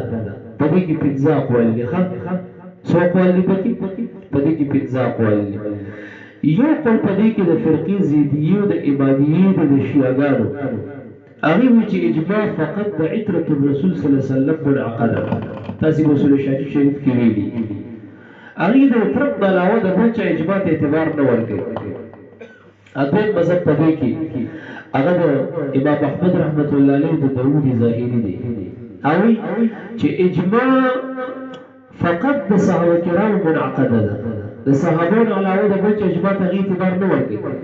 او دریم مذهب په دې کې د مالکیانو دی، امام مالک رحمت الله علیه هغوی چې اجماع فقط د اهل مدینه معتبره ده او اهل مدینه عام دي، که هغه صحابه دي که تابعین دي. خبره باندې پوه شو؟ د اهل مدینه نه سوا هغه د بل چا د اجماع د انعقاد قول نه کوي. او څلورم مذهب هغه د امام الحرمین دی. هغه وایي چې اجماع چې کوم دی که د اهل مدینه والی، که د اهل مدینه نه غیر د نورو خلکو اجماع، که اجماع د صحابه وي، که اجماع د تابعین وي، که د هغې نه علاوه د نورو خلکو اجماع وي، منعقده به، خو په دې شرط چې د دې تعداد د تواتر ته رسېدلی وي. دا د امام الحرمین مذهب دی. او پنځم مذهب په دې کې د حنفو د شوافیو دی او د جمهور فقهاو دی. هغه دا وایي چې اجماع معتبره ده په هره زمانه کې د علماو، برابره ده که د اجماع د صحابي که د غیر صحابي، برابره ده که تعداد په دې تعداد د تواتر ته رسېدلی وي او که نه وي رسېدلی، خو اجماع منعقده ده. د تواتر څه معنی ده؟ د تواتر دلته مطلقي تواتر مراد نه دی، بلکې دې ځای کې مراد تواتر د دې ځای کې مراد د صحابو د تابعینو اقوال نقل کول. د صحابو د تابعینو اقوال را نقل کی د اول تر اخره را نقل شوي په داسې طریقې چې د ناقلینو تواتر په کذب باندې محال غیر ممکن دی، خو سره د شرط اتصال له سند چې سند داسې متصل وي، او سره د کثرت د تعداد فرق بني راغلی، او سره د تباین د اماکنو د بلدانو. خبره باندې پوه شولې کنه؟ د دې ځای کې کتاب کې چې کوم وایه دا ذکر د تواتر دی، نو مطلق تواتر مراد نه دی، بلکې تواتر د اقوالو د صحابو او د تابعینو مراد دی. په خبره باندې پوه شولې کنه؟ ها دا اووم مذهب شو. اوس راشه او دلته دا خبره بیا ده که ګورئ چې د امام طحاوي رحمت الله علیه چې دی کنه د طریقه د اجتهاد د امام صاحب رحمت الله علیه مختاره کړې ده. هغه طریقه دا وه چې په یوه مسله کې به اول استدلال بکتاب الله کولی شي، بیا په سنت شریفه د مصطفی صلی الله علیه وسلم به کولی شي، بیا د هغې نه پس اجماع ده، بیا اقوال د صحابو دي. خبره باندې پوه شو؟ پنځم مرتبه کې د صحابو هغه اقوال چې هغه متعارض دي، د امام صاحب په دې کې به سوچ چې په دې کې کوم اوفق بالکتابي ترجیح هغې ته. بیا شپږم مرتبه کې د صحابه متعارض اقوالو کې هغه اقوال که اوفق بالکتاب نو چې کوم اوفق بسنت دي بیا به دغه اخیستلی شي. او دقه د امام صاحب د اجتهاد طریقه وه او امام طحاوي دقه مختاره کړه. تاسې په خبره باندې پوه شولې که نه؟ خو دومره خبره ده د اوس یو بحث هم ماته یو ملګري راولېږلو دی وټساپ باندې، هغه یو ګولا دی، هغه وابیانو هغه اواز یې داسې سره وځي، هغه سره زموږ یو ملګري څه بحث کړی. او ورته وایي چې ستاسو د فقه هم دا لیکلي، اصول هم دا لیکلي، حسام هم دا لیکلي چې تابعینو اقوال نه حجت نه دی. هلکه هغه په تابعینو باندې حجت نه دی. په خبره باندې پوه نه شو؟ امام صاحب به دا وایي هم رجال و نحن رجال. امام صاحب وایي که مونږ ته د الله تعالی کتاب یو مسله کې راشي په بالراس والعین، که سنت شریفه راشي بالراس والعین، اقوال له صحابو راشي متعارض دي په بالراس والعین، او که چېرته اقوال له صحابو راشي متعارض دي اخترنا منهم، ممكن بیا اختیار کو چې کوم وفق بالکتاب هغه اخلو کله وفق بسنت هغه اخلو او کله آیت نه حدیثي نه متفق اقوال صحابه وي متعارض کې د سنوي چې وفق بالکتاب او نه وفق بسنت هغه دي اقوال صحابه بالکل وینا صرف اقوال تابعین وي فهم رجال ونحن رجال اغيب رجال دي موږ رجال یو مجتهد باندې د بل مجتهد قول د الزام نه او دا چې تقلید نه کوي خو امام طحاوی رحمت الله علیه چې دی خو مجتهد دی داسې مجتهد نه دی یو مجتهد مطلق یو مجتهد متصل یا مجتهد متصل دی نو دی که آیت پیدا نه کی حدیث پیدا نه کی اجماع پیدا نه کی د صحابي متفق قول پیدا نه کی متفق علیها اقوال یا متعارض کی وفق بالکتاب و سنت پیدا نه کی کړه نو بیا د تابعین قول به اخلي امامونه بنا غسل تابعی اقوال ذکر کوي مجتهد دي پر موږ ویلو کړه یا مجتهدین ابن کمال باشا الله بشابی تیرا 7 طبقات نقل کړي یو څو مجتهد فی الشرع مجتهد مطلق مرتوی مجتهد فی الدین مرتوی لکه سلام الرحمن یو مجتهد فی المذهب دی لکه صاحبین ابو مظفر سے یو مجتهد فی المسائل دی ابن کمال باشا ورکی امام طحاوی ذکر کړو چې دا د درې مرتبه مجتهد دی خو ایزاح الطحاوی ولا لیکلی چې دا د خطا شوی بلکې دې مبارک چې دی نو دا مجتهد فی المذهب دی د دوه طبقه مجتهد دی خبر باندې پوښتنه کړل نو دا مجتهد منتسب دی مجتهد مطلق نه دی مجتهد مطلق مطابق قول نه دی او مجتهد منتسب مطابق قول هغه اخلي دا مجتهد منتسب دی او اتم مبحث چې هغه د دې قول مطلب دی چې ابن نظرت فی ذلک وبحثت عن ذلك بحثا شديدا دغه مطلب دی غرض د طحاوی د دې نه دی چې ګوره د صحابي د قول نه بعد دا ترک د قول د تابعی چې کیږي د تابعی قول نه لري او په اجتهاد کې شروع کوي نو د دغه عبارت مطلب دا دی چې ګوره دا منصب د مجتهد مطلق دی د مجتهد منتسب نه دی مجتهد منتسب بس کوي د صحابي د قول نه بعد د تابعی قول موجود دی هغه ترک کوي نه مجتهد منتسب بخلي او طحاوی مجتهد منتسب دی نو زیاده کده داخلي په خبره باندې پوښتنه کوي او بحث عنه بحثا شديدا چې وایي کړه د غرض د طحاوی کې دا دی چې ما په هر باب کې احادیث متعارض نقل کړي او بیا په خپل اجتهاد به حکم کړی دی چې دا منسوخ دا ناسخ تنسیخ او بیا چاله به ترجیح ورکړي دا چا کې به تطبیق کړي سم ساقط کړي دي نو دې نه پته لګي چې دا کار کوي دا د مجتهد د دویمه طبقې د کاری د فلحاد دي کې شارحینو ابن کمال باشا په نور باندې دغه خبره رد کړي چې هغه خدای د دویمه مرتبه د مجتهد په مسائل لګرځولې او حقیقت کې د مجتهد په مذهب دی ځکه یې څه کوي وایا په خپل اجتهاد سره تنسیخ کوي په خپل اجتهاد سره ترجیح کوي تطبیق کوي تساقط کوي او دا د دوی مرتبه د مجتهد کاری او دا مجتهد دی خو د دوی مرتبه مجتهد دا ستاسو د مقدمي هغه ته مباحث او بیا فاول مبتدات بذكره من ذلك ما روي عن رسول الله صلى الله عليه وسلم في الطهارة فمن ذلك ده غزير وسباش ان شاء الله. بسم الله الرحمن الرحيم. شرح عقيدة شرح معاني الأثار درس نمبر 3. فأول مبتدات بذكره من ذلك ما روي عن رسول الله صلى الله عليه وآله وسلم في الطهارة. اللهم صل على سيدنا ونبينا محمد وآله وصحبه وبارك وسلم عليه. اولا غجزو شروع کوم په ذکر داغي راغ دي چې روایت شوی دی د رسول الله صلی الله علیه وسلم یعنی صرف مرویات هغه حدیث چې مروی دي د رسول اکرم صلی الله علیه وسلم نزاغه ذکر کوم په طهارت دې کې اعتراض واري دي چې مصنف رحمه الله تعالی کو چې دې بدی کتاب کې صرف مرفوعات ذکر کړي مرفوعات للنبي صلى الله عليه وسلم. او حال دا دی چې دغه په دې کتاب کې تاویلات د علماو د امامانو اقوال د صحابو د تابعینو د علماو هغه ذکر کړي دي. ورسره مصنف رحمت الله علیه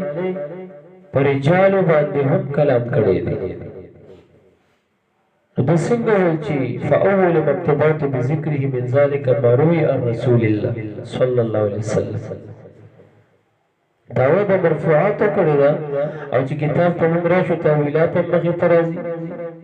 اقوال د صحابو د تابعین هم مخې ته راځي او کلام د دو علی الرجال هم مخې ته راځي. بچې پوه شو په خبره باندې. جواب دغه کې دوه جوابونه یاد ساتئ. یو جواب دا دی چې دا دعوه کوي چې زه به دې کې صرف مرفوعات ذکر کوم د استقلالا یادوي او دا کوم تاویلات یا کلام الرجال یا د اقوال د صحابو د تابعینو چې دي نو هغه ذکر دي خو لیکن هغه تبعا ذکر دي د استقلالا یادوي. استقلالا د مرفوعات ذکر کړي دي او کوم تاویلات او اقوال چې نور ورسره ذکر دي نو هغه تبعا ذکر دي. فلا يرد ما يرد. دا یو جواب شو. دویم جواب دا دی چې کلام د رسول الله صلی الله علیه وسلم دا په دوه قسمه دی.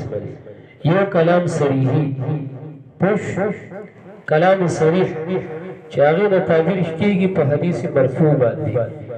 او یو د کلام د رسول الله صلی الله علیه وسلم دلالتا و اشارتا خبره باندې پوه شولې ګر او دا هغه دی چې د رسول الله مبارک نه خو براه راست منقول نه وي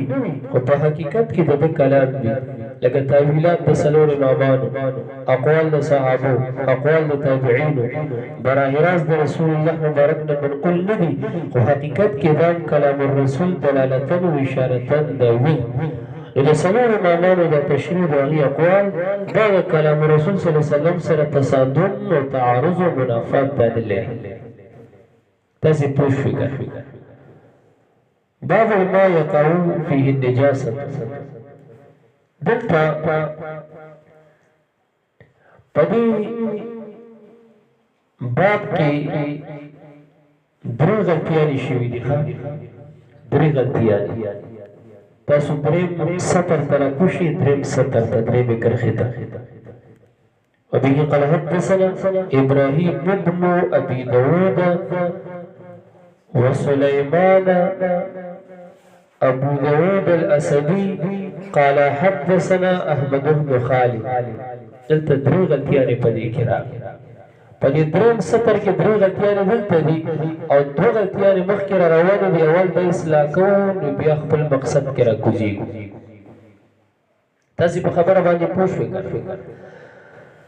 اوله غلطي دا ده اصل عبارت دا دی چې ګوره حدثنا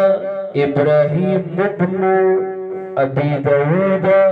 سليمان بن داود الاسدي قال. دا کوم د داود او د سليمان درمیان کې دا و چې راغلی دی دا و غلط دا ضعیف دی، دا نشته، دا غلطي ده. دې نه کرښه تو کوي دا غلط دی، دا نشته. دویم دا ابو داود چې وایي دا هم غلط دی. سليمان ابو داود دا سليمان ابو داود نه دی، سليمان ابن داود دی. دا ابو غلط. تاسو ولا کې شته څه نشته؟ ابن داود ستاسو نسخه کې څه دي؟ ابن داود سليمان ابن داود او قالا د تسنیه ده که قال دی؟ قال دی. دغه نسخې صحیح دي. ستا والا غلطه ده؟ و پکې شته؟ ستاسو والا کې نشته؟ دغه نسخه صحیح ده. دې ته فکر وکړو. شارحي نه دا چېړلې ما درته وچېړلو زما نسخه کې غلطه ده. نو کوم نسخو کې چې زما د نسخې دا موافق و چې دا نسخه ده تبع مجتبی الواقع فی بلدة لاهور دا نسخه غلطه ده. دې کې ده د داود او سلیمان درمیان کې کوم و چې راغلی دا هم نشته. دا سلیمان نه پس چې ابو داود دی نو دا ابو داود نه دی ابن داود دی او دا قالا نه دی تسنیه نه ده بلکې دا قاله دی صرف یو غلطي خدا شو دریم سطر ته ورشه دریم سطر دا ابو داود و سلیمان داو نشته دي صحیح دا خو صحیح دی قالم صحیح دی زمون ولا کې دا نشته بیا ګور زمون کې ابو داود دی کې ابن داود دی ابن داود صحیح دی ابن داود صحیح دلته ابو داود صحیح بل دې کې قالا دی او دې کې قالا دا نسخه صحیح ده خدا وته صرف لري پښتو باندې پوښ یو غلطی دغه وا دویم تاسو یو صفحه راوړو یا اتمه صفحه ده اتمه صفحه دویشتم سطر دی دویشتم سطر بیس کرخله هغه کې بیا راځي وبه قال حدثنا وسول بن نصر بن المقراق دا مقراق نه دی دا معراق دی عین تاسو ولکه مقراق دی که معراق دی نه معراق نه معارک دی معارک اتم صفحه دوشتم کرخه لاندې 1 2 3 4 5 6 اوم کرخه دغه حدیث شریف دی رحمه الله کې رقم نشته دغه حدیث شریف دی قال سمعت ابا هريره الرسول الله عليه السلام قال لا يبولن احدكم في الماء الدائم د دې په حدیث کې دا مقراق چې راځي دا معارک دی تاسو ګورئ معارک دی که مقراق دی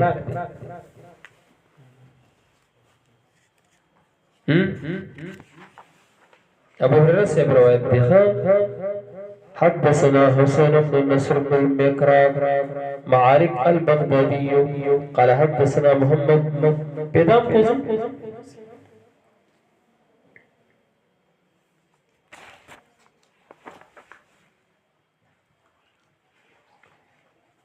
یو پاڼه چې راوړی زما والا کې دا ستاسو والا کې بدوره وړي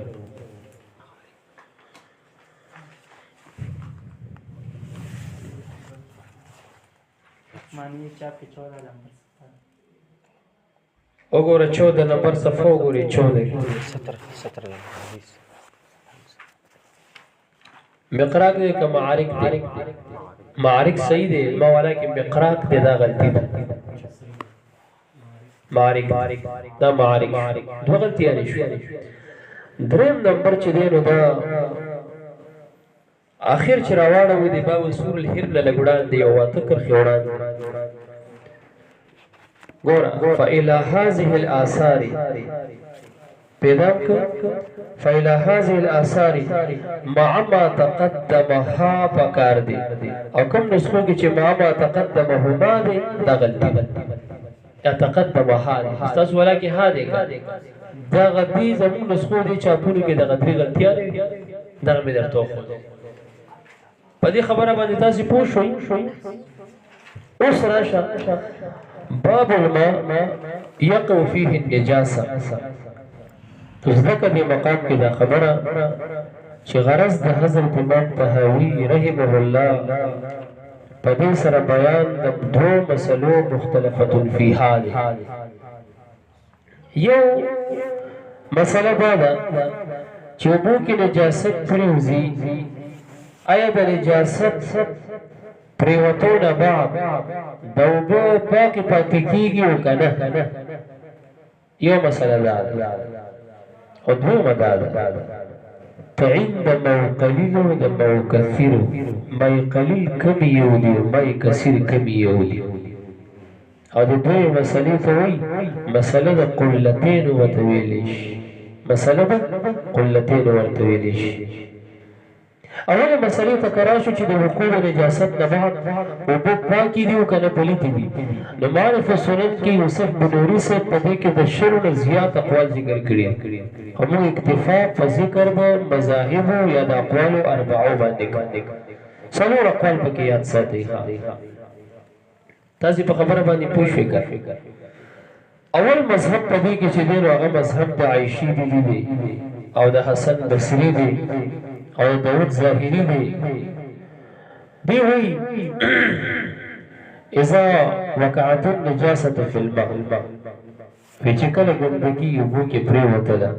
د اوبه نجسې نه ګرځېږي خو په شرط د دې چې د اوبو طبیعت یعنې رقت او سیلان په خپل حال باندې پاتې بیا برابره خبره ده که د اوبه قلیل او که کثیري او برابره خبره ده که په اوصافو ثلاثو د اوبو کې تغییر ورسره راغلی وي که نه راغلی خو چې رقت او سیلان د اوبو باقي وي نو په وقوع د نجاست اوبه نجسې نه ګرځېږي ولې که تاسې پوه شوئ خو الکوکب الدوري کې رشید احمد گنگوهی اول جلد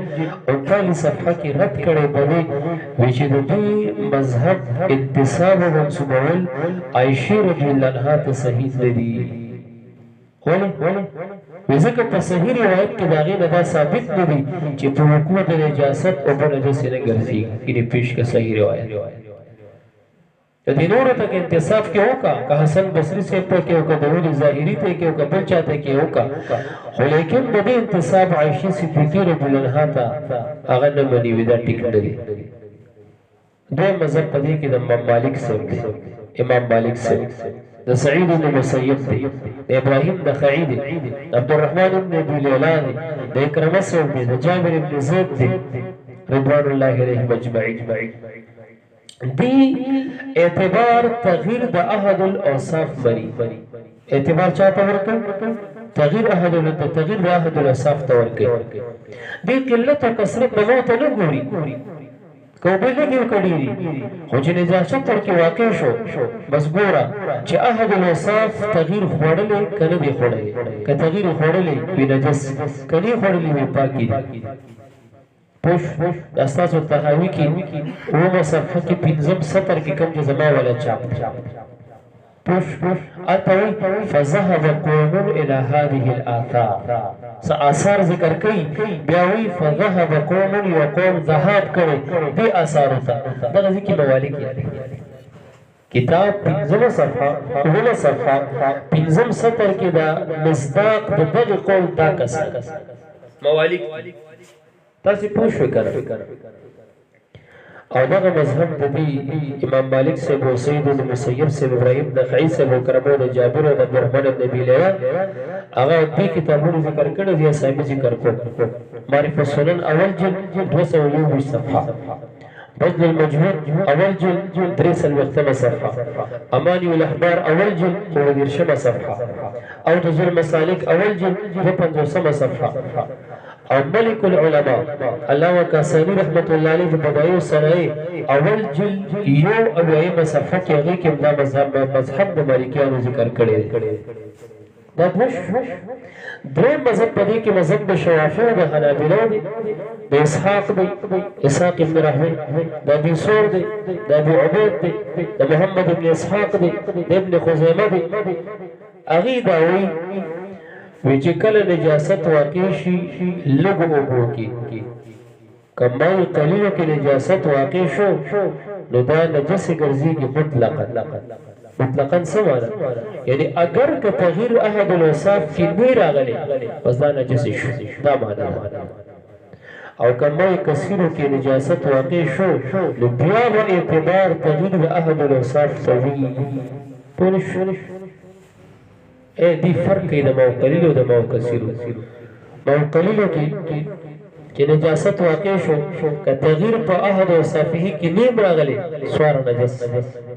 او موقلیلو کې دی چې تر څو تغییر نه راغلی نجس نه موکثیرو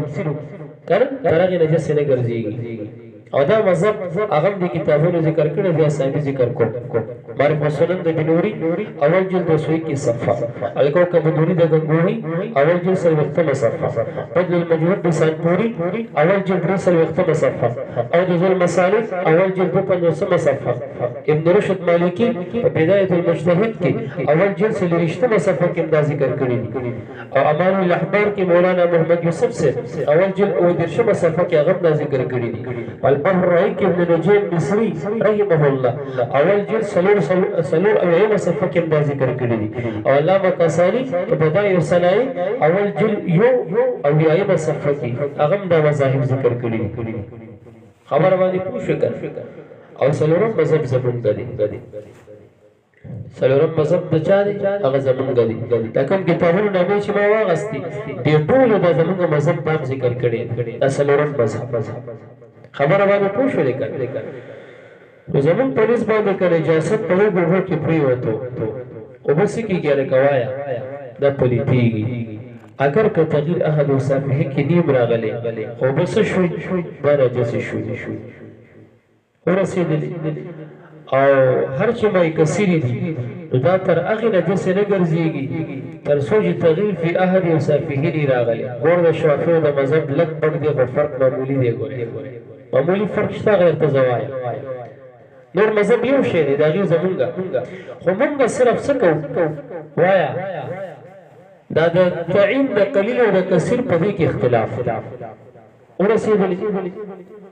هغې د قلتین او د چې ورسېږي هغې ته کثیرې وایي او معدول القلتین ته قلیل وي هغه خپل ذکر روان دی اوس دا درېیم او څلورم مذهب کم د شوافیو او د احنافو دا مذهب دې ته ستاسو په طحاوي شریف کې اشاره په دغه عبارت کې شوې ده چې راواړئ وخالفهم فی ذلک آخرون اووم سطر دی شپږمه کرښه ده وخالفهم فی ذلک آخرون د دې مصداق څوک دی دغه درېیم مذهب والا او څلورم مذهب والا چې احناف دي او وایه شوافي دغه دي اوس د دې درېیم او څلورم د مذهب درمیان کې فرق دا معمولي دی او هغه دا دی چې ګوره مونږ خو دا وایو چې په وقوع د نجاست مای قلیلې نجسې ګرځېږي شوافی هم دا وایي اگر که تغییر فی احد و صافحه نی راغلی ورسېدلې خو مونږ وایو چې دا مقدار د مای قلیلو دا متعین نه دی او شوافی وایي چې دا متعین دی چې هغه مقدار د قلتینو دی هغې وایي مقدار او حد د مای قلیلو متعین دی چې مقدار قلتین دی ورسېدلې که هغې وایي دا مقدار دا تخمیني نه دی بلکې دا تحقیقي دی لکه امام نووي لیکلي دي که هغې که نجاست په قلتینو کې پرېوتلو او بیا ورکې چا یو قله بله راواړول یو مشک دا یو چاټۍ وي د اوبو قلتینو کې چې ګندګي پرېوته وه او چې یو پاکه قله یې پکې راواړوله دغه قلتینو نه زیات شو وي دا پاک شو او وی که بیا ته نه یو قله اوبه ویستلی شي د وی نجاست عود نه کوي بس دا پاکې دي پاکې وي پاکې وي دا د هغې مذهب دا مونږ څه وایو مونږ وایو چې دا مقدار د قلتینو دا غیر متعین دی اعتبار په دې کې زموږ د امام صاحب دا رایه ده چې په دې کې اعتبار رایه د مبتلا به ته ده چې دا څوک په دې کې مبتلا دی که هغه وایي چې دا قلیلې دي خو قلیلې دي که هغه ویل دا کثیرې دي نو کثیرې دي خو بیا د هر چا چونکې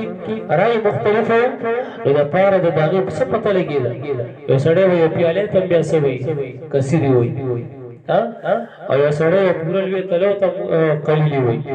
نو فرق نه کېدو نو دپاره د تسهیل د عوامو زموږ فقهاو چا کول عشرة فی عشرة لکم چا دا وایي چې نجاست په یو طرف کې پروزي یا تحریک د طرف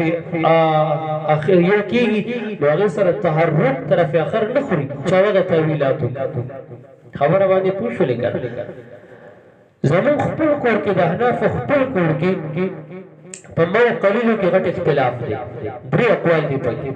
یو قول له حضرت امام ابو حنیفه رحمت الله تعالی علیه دی دا هغه قول دا دی چې هغه اعتبار رای د مبتلا به ته ورکوي لکه په ډېرو مسلو کې د هغه دا رای وه او دویم مذهب په دې کې د قاضي ابو یوسف صاحب هغه وایي چې دا یو طرف ته حرکت ورکړي نو په تحریک د طرف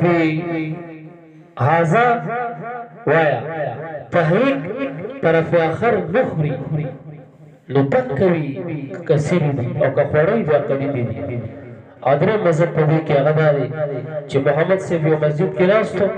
او د ده شاګرد راغی ابو سلیمان جوزجاني هغه ترې نه پوښتنه وکړه چې صاحب دا مای قلیلې کمې ودي او مای کثیرې کمې ودي نو محمد صاحب ورته وویل چې هر هغه تلو چې زما د دې مسجد برابر نو هغه دیر عظیم دی او د هغې اوبه دا په حکم د مای کثیرو کې دي او هر هغه حوض چې هغه زما د دې مسجد نه وړوکې وي نو هغه وایه حوض صغیر دی او د هغې د اوبه په حکم د مای قلیلو کې دي بیا محمد صاحب درس ختم کړو لاړې دې پیپي راواغسته او چې پیتی راواغسته چې وی کتو هغه څوک وي ته پاته کې څوک وي لس پلس وکړي ولکه تاسې پوه شوئ که خو دغه قول دا قول غیر تحقیقي دی دا تحقیقي قول نه دی ټیک د متاخرینو عوامو ته په دې فتوا هم ورکړې ده خو هغه دپاره د تسهیل د عوامو تحقیقی قول په دې کې د حضرت امام اعظم ابو حنیفه رحمت الله تبارک وتعالى علیه خبره باندې پوه شولې کنه اوس دلته موږ یو محاکمه کوو محاکمه دا کوو چې دا موالک را واخله موالک او د هغې نه مخکې چې کوم مذهب دا موږ یو فریق ګرځو او شوافع راواله او ورسره احناف راواله دا موږ دویم فریق ګرځو اوس به خبره کتاب ته درس ته راکوځو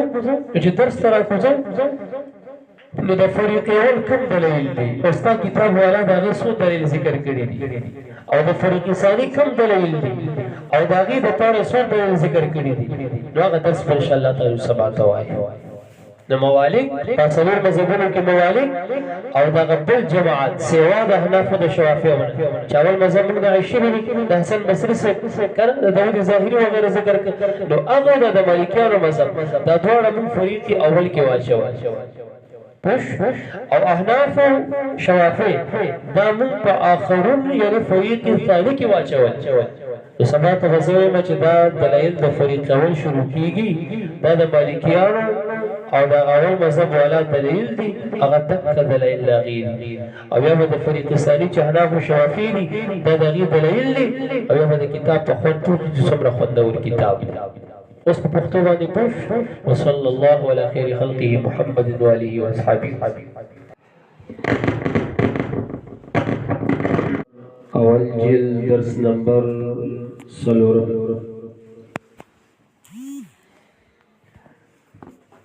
د اوبو د نجاست په وقوع د نجاست سره د نجسو ګرځېدو متعلق موږ څلور مذاهب او څلور اقوال کړي وو موالک وغیره فریق اول ګرځولي موږ او شوافی او احناف دا فریق ثاني موږ ګرځولي نن سلسله د ادله او د دغه امامانو شروع کوو ستاسو په کتاب کې د فریق اول دلایل د دې باب درې روایت د ابو سعید خدری رضی الله تعالی عنہ نقل کړي اس کتاب ته وګورئ اول حدیث چې ذکر کړي د محمد بن خزیمه په هغه کې مدار رضی نبی سعید الخدری دویم روایت د ابراهیم بن داود دی هغه کې مدار رضی نبی سعید الخدری دریم روایت د ابراهیم دی هغه کې مدار دی ان ابن ابي سعید الخدری پوښ په خبره باندې دا د فریق اول د موالک او غیره دلایل او نغرنګي حدیث د سهل بن سعد او د جابر بن عبد الله چې هغه د غدری روایت په سماعي او کریم متصل روان دي د فریق اول دلایل چې صحابي د رسول الله صلی الله علیه وسلم د پښتنو کا مبارک جواب ورکړ چې ان الماء طهور لا ينجسه شيء او په مثل د مضمون د دې حدیث نو مصنف چې امام طحاوی دی لګي روکا مصنف حضرت امام طحاوی رحمت الله علیه په 500 سندونو د حدیث شریف دا نقل کوي درې د ابو سعید خدری صاحب دی یو د سهل بن سعد دی یو د جابر بن عبد الله انصاری دی خو سره د ابو سعید خدری رضی الله عنه په هغه کې شریک دی پوش دا کوم حدیث چې د شروع نه مروي دی په سلو اسانید دغه موسوم دی په حدیث د بیر بزاعه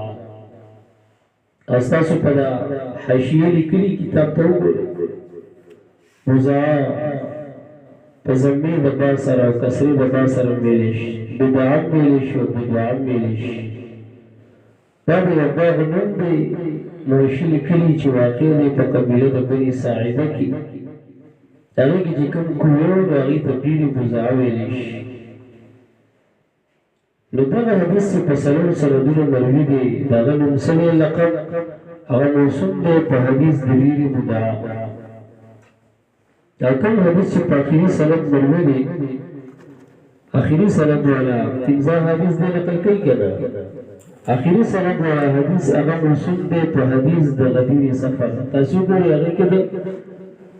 سفر ذکر شته که نشته د هغې موسوم دی په حدیث د غدیر سفر خو ګوره دغه حدیث چې په څلور سندونو مروي دی چې حدیث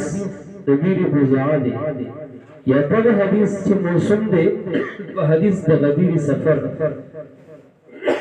مضمون د دواړو واحد دی مضمون د دواړو څه دی هغه واحد دی او هغه دا دی چې ان الماء طهور لا ينجسه شیء نو فریق اول چې موالک وغیره دي هغې خپله مدعا په دې حدیثینو چې په پنځو سندونو سره امام طحاوي رحمه الله نقل کړي د هغې تخریج یې کړی نو دوی پرې د خپله مدعا ثابتوي تاسو پوه شئ په خبره باندې کوي دلته حضرت امام طحاوي رحمة الله علیه ترتیبوار اووه جوابونه ورکوي څو جوابونه ورکوي اووه جوابونه به دوی ته ورکوي ښه کتاب کې چې جواب شروع کېږي د دغه عبارت د شروع کېږي د کتاب شریف ته وګورئ وخالفهم فی ذلک آخرون فقالوا اما ما ذکرتموه دغه ځینې بیا جواب شروع کېږي او ترتیبوار اووه جوابونه دوی ته ورکولی کېږي ښه اول جواب زما د نسخه کې چې کوم زما مخې ته پروت دی نو دا پنځو سطرونو یعنې پنځو کرښو کې دا ورکولی کېږي خبره باندې پوه شولې که نه او بیان د دې جواب دا دی چې ګوره ای موالکو وغیره ستاسو استدلال په حدیث د ډېرې بدعه دا صحیح نه دی ځکه چې علماو اختلاف کړی دی په کیفیت او په هیئت د ډېرې بدعه کې خبره باندې پوه شولې که نه او داسې اختلاف وکړی چې معمولي اختلاف نه دی ډېر غټ اختلاف دی امام طحاوي استاذ تاسو ته ما ویلو چې د چا په وجه د شافعیت پرېښې او حنفیت ته رابنده شوی ابو جعفر احمد بن ابي عمران الحنفي رحمة الله تعالی علیه هغه په واسطه د محمد بن شجاع سلجي روایت د واقدي نقل کړی چې د مدینې منورې باغات چې وو د هغه به د بیرې بزعه نه اوبه کېدل او د بیرې بزعه نه ورته یو لوی لښتې رامات په هغې به د مدینې منورې دا بساتین او باغونه دا به اوبه کېدل نو هر کله چې داسې شوه نو کوم چې دې استدلال کوي تا ته به اوس راشي کتاب چېرې دا بیرې بزعه دی مبارک د پوښتنو شوه دې کې مړ سپین ګزارولی شي دې کې کرسف او د زنانو د بیمارۍ کپړې ورګزارولی شي دې کې نورو مرداریانو ټوکړې ورګزارولی شي او د دوه دا څنګه دي د اوبه پاکې دې که پلیتې دي مبارک جواب ورکوي چې اوبه پاکې دي لا ينجسه شی نو موږ جواب ورکوو چې امام واقدي رحمه الله ټیک د فن د حدیث کې هغه ضعیف دی لیکن په فن د تاریخ کې اتفاق دی په دې چې دا امام دی د تاریخ لوی لوی ثقه محدثین پره باب د تاریخ کې نقل کوي اول البدع والنهي قال الواقدي هكذا واقدي هكذا کباب د تاریخ کې د قول معتبر نه وي ابن کثیر باندې محقق مورخ هغه ته ویلي نقل کوي خبره باندې پوه راځه پس نو هر کله چې دا زوا چې د ډېرې بزعه ده د مدینې منورې بساتین اوبه کولی شي او هغې ته لوی ولو لښتې راغلی هغه به ترې خړوب کېدل دا به ظاهر متبادره ده چې دې کې بیا اوبو استقرار نه نیو اوبو کې برقرار نه پاتې کېدلې نو دا ډېرې بزعه داسې شو کالماء الجاري واخذ حکم الماء الجاري او ترې واخیسته حکم د ماء الجاري خبره باندې پوهېږي او هغه دا دی د د مو جاری دا حکم دی که ګندګي ورکې پرېوته د په وقوع د نجاست دا نجس نه ګرځېږي الا اذا تغیر احد اوصافه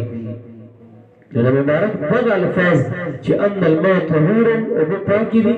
لا ينجسه شیء نو دا د مو جاري باره کې دغه حکم دی خبره باندې پوه نه شو او که چېرته زموږ د مخالفین موالف وغیره د اعتراض وکړي چې دا بیر بزاعه دا غوړوکې کوي دا مې جاري که نه د دې حکم یې څنګه واغست او دا څنګه ته حکم د مې جاري کې شو امام واقعي باندې راته جرګ مرجوع په جواب باندې چې دا مې جاري کې دا داخله حکم د مې جاري دی اغسته خو جریان دا په دوه قسمه دی یو جریان قدرتي دی دویم جریان کسبي او اختیاري دی جریان قدرتي لکه دا دغه راواخله جریان د بهورو او یا د انهارو خبره باندې پوه شي د دې جریان راواله د جریان قدرتي سره راوالي یو جریان کسبي او اختیاري دی کومې کې چې کله ګندګي پروزي زموږ استاد فقها څه وایي که موږ پرېوته شل بوکي وباس که فلانې شی پرېوته 200 وباس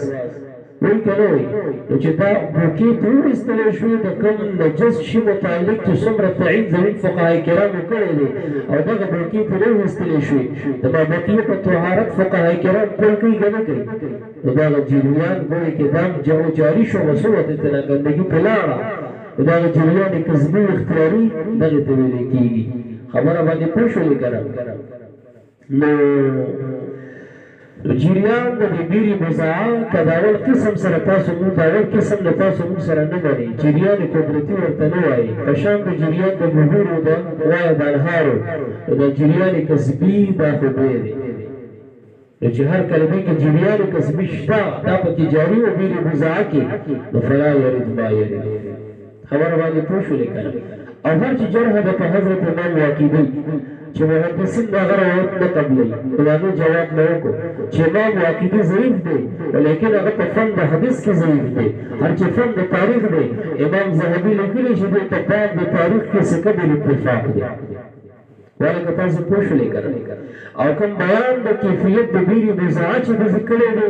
نو د هغې تعلق په باب د حدیث سره نه دی دا د مدینې منورې مورخ دی هلته زندګي تېره کړې هلته پیدا شوی هلته ګرځېدلی هلته لوبېدلی د مدینې منورې د یو کوي د کیفیت باره کې دوی موږ ته بیان کوي نو څنګه قبول نه کوي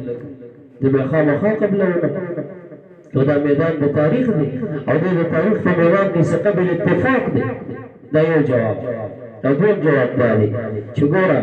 زموږ مخالف فریق چې فریق اول ورته موږ لقب وښودلی موالک وغیره هغوی په وقوع د نجاست وایه قیل دی خو چې کله تغییر راشي وایه فی احد اوصافه او که چېرته تغییر فی احد الاوصاف رانشي نو هغوی څه وایي فلا ینجسو یا پلیتېږي نه خبره باندې پوه شوې که نه او هر چې دوی استدلال کړی دی د حدیث د بیرې بزاعه د ګوره هغې کې خو دا قید نشته که دا قید پکې چېرته راغی چې الا اذا تغیر احد اوصافه دا خو عام دی که نه مطلق خبره ده او دا قید چې ډېره اوښکې دی موالکو زموږ د فروض ثاني او دین دا مني چې اوبو کې کله تغیر فی احد الاوصاف راشي نو بیا نجسې ګرځي والا نجسې نه ګرځي نو د حدیث د بیرې بزاعه کې چې د دې مستدل دی دا قید به موږ ته پکې وښویده دا قید پکې نشته موږ د دې د منسوسیت قول نه یو دا قید موږ قیاسي او اجتهادي وایو د دې په خپل اجتهاد سره پکې رامنډلې نو چې دوی په خپل اجتهاد سره پکې رامنډلې نو زموږ امام صاحب ته دا ګنجایش شته چې هغه په خپل اجتهاد سره پکې د قلت او د کثرت کې دروباسي چې کلونه به وکړي نجاست پرېوتو مطلقا دا نجسې ګرځېږي او کثیر هغه نجسې ګرځېږي چې اذا تغیر احد اوصافه نو خبره هغه د مالکیانو ده خو موږ پکې په اجتهاد سره د قلیل او د کثیر خبره رادننه او که دوی جواب کېږي دا درته موږ په حدیث کې ښایو نص کې ښایو دا قید د تغیر د احد اوصافه خبره باندې پوه شولې که نه نو هغه لکه حدیث د ابو سعید خدري دی پیش کوي د هغې تخریج دارقطني په خپل سنن کې کړی دی على التمام. او پروت ابو مالکی پروت صوبان رضی اللہ عنہ کې با راغلی دا ټکو تماما یعنی دغه تغییر د احد الوصاف دغه مسله ذکر دی. ابن ماجه کې تاسو تمام ویل پروت ابو عمر رضی اللہ عنہ هغه کې راځي ان الماء طهور لا ينجسه شيء الا ما غلب على طعمه او لونه وريحه. دغه مالکیان وایي چې دا ټول په تغییر د احد الوصاف دا قیاسي نه دی، موږ په اجتهاد نه دی لګولی بلکې دا منصوصي دی په نص د حدیث کې راغلی دی. ته جواب به ترې وایي چې ابن حجر په تلخیص الحبر کې لیکلي دي رحمه الله او وایي چې حدیث د ابو معمر دی او حدیث د حضرت سلمان دی رضی الله عنهما دا نه دی رسېدلی درجې د صحت ته بلکې دا ضعیف دی جدا انتهایی درجه کې دا ضعیف حدیث دی. ولې ګوره د دې د حدیث دوه طریقې دي. یو طریق د دې راغلی دی متصل، بل طریق د دې راغلی دی منقطع. دا متصل طریق او سند د دې چې کوم دی په هغې کې مدار د رشدین ابن سعد او دغه راوي رشدین ابن سعد دا ضعیف دی بل متروک دی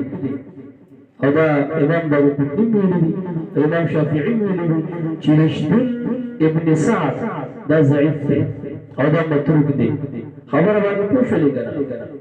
او که دوی ترې وباسي منقطع ته راځي نو منقطع کې بیا دې نشته خو هغه حدیث د دې چې کله ساقط کړي هغه بیا منقطع دی او هغه حدیث چې کله صحیح متصل وي حدیث متصل وي خو لیکن هغې کې یو راوي راغلی وي ضعیف یا هغه حدیث چې د هغې روایت ثقه وي خو لیکن منقطع وي نو دا قاعده اصول حدیث یاده کوي چې هغه حدیث وایه حدیث متصل خو چې یو راوي ورکې راغلی وي ضعیف یا متروک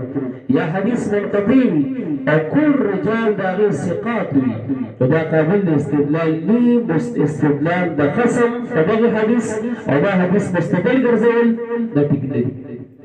وایي که تاسو پښتو باندې پوه شو که پوه نه شو نو دا خو دي د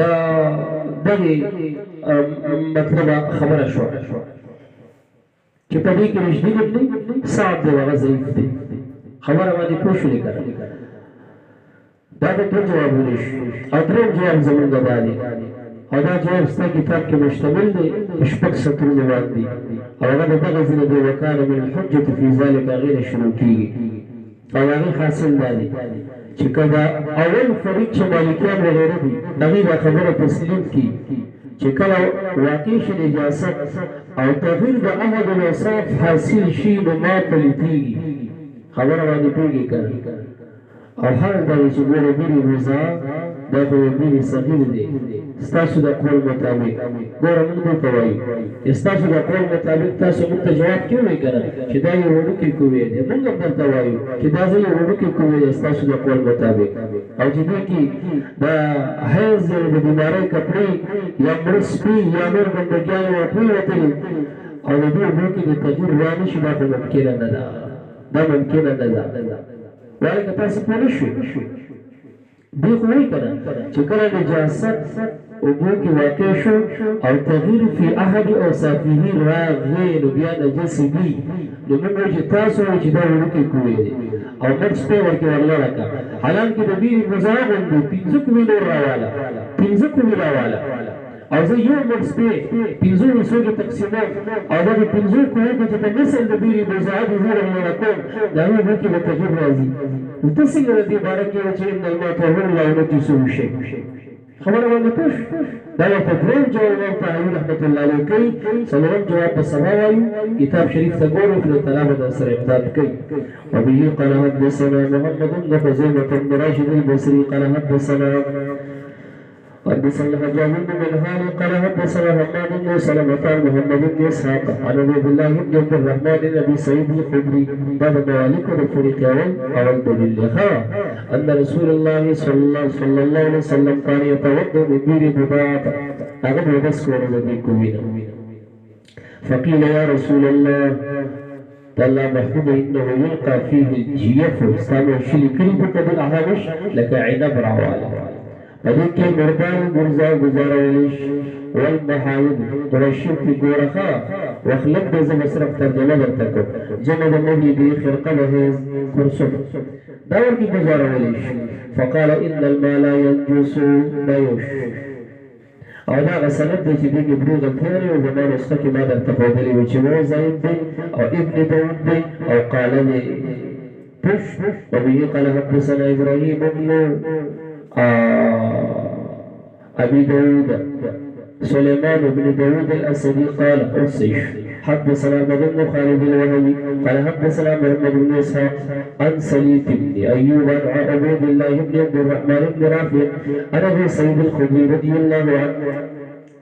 قال قيل يا رسول الله لقد دوم سنة سرد ابو سعيد الخدري واتشرو شوخا ويشهد الله محبوبا انه يستسقى لك من دون بدعاء تات بدون وزعان وبرا يستليش وهو بيل لا يكون يطرد فيها عزلة الناس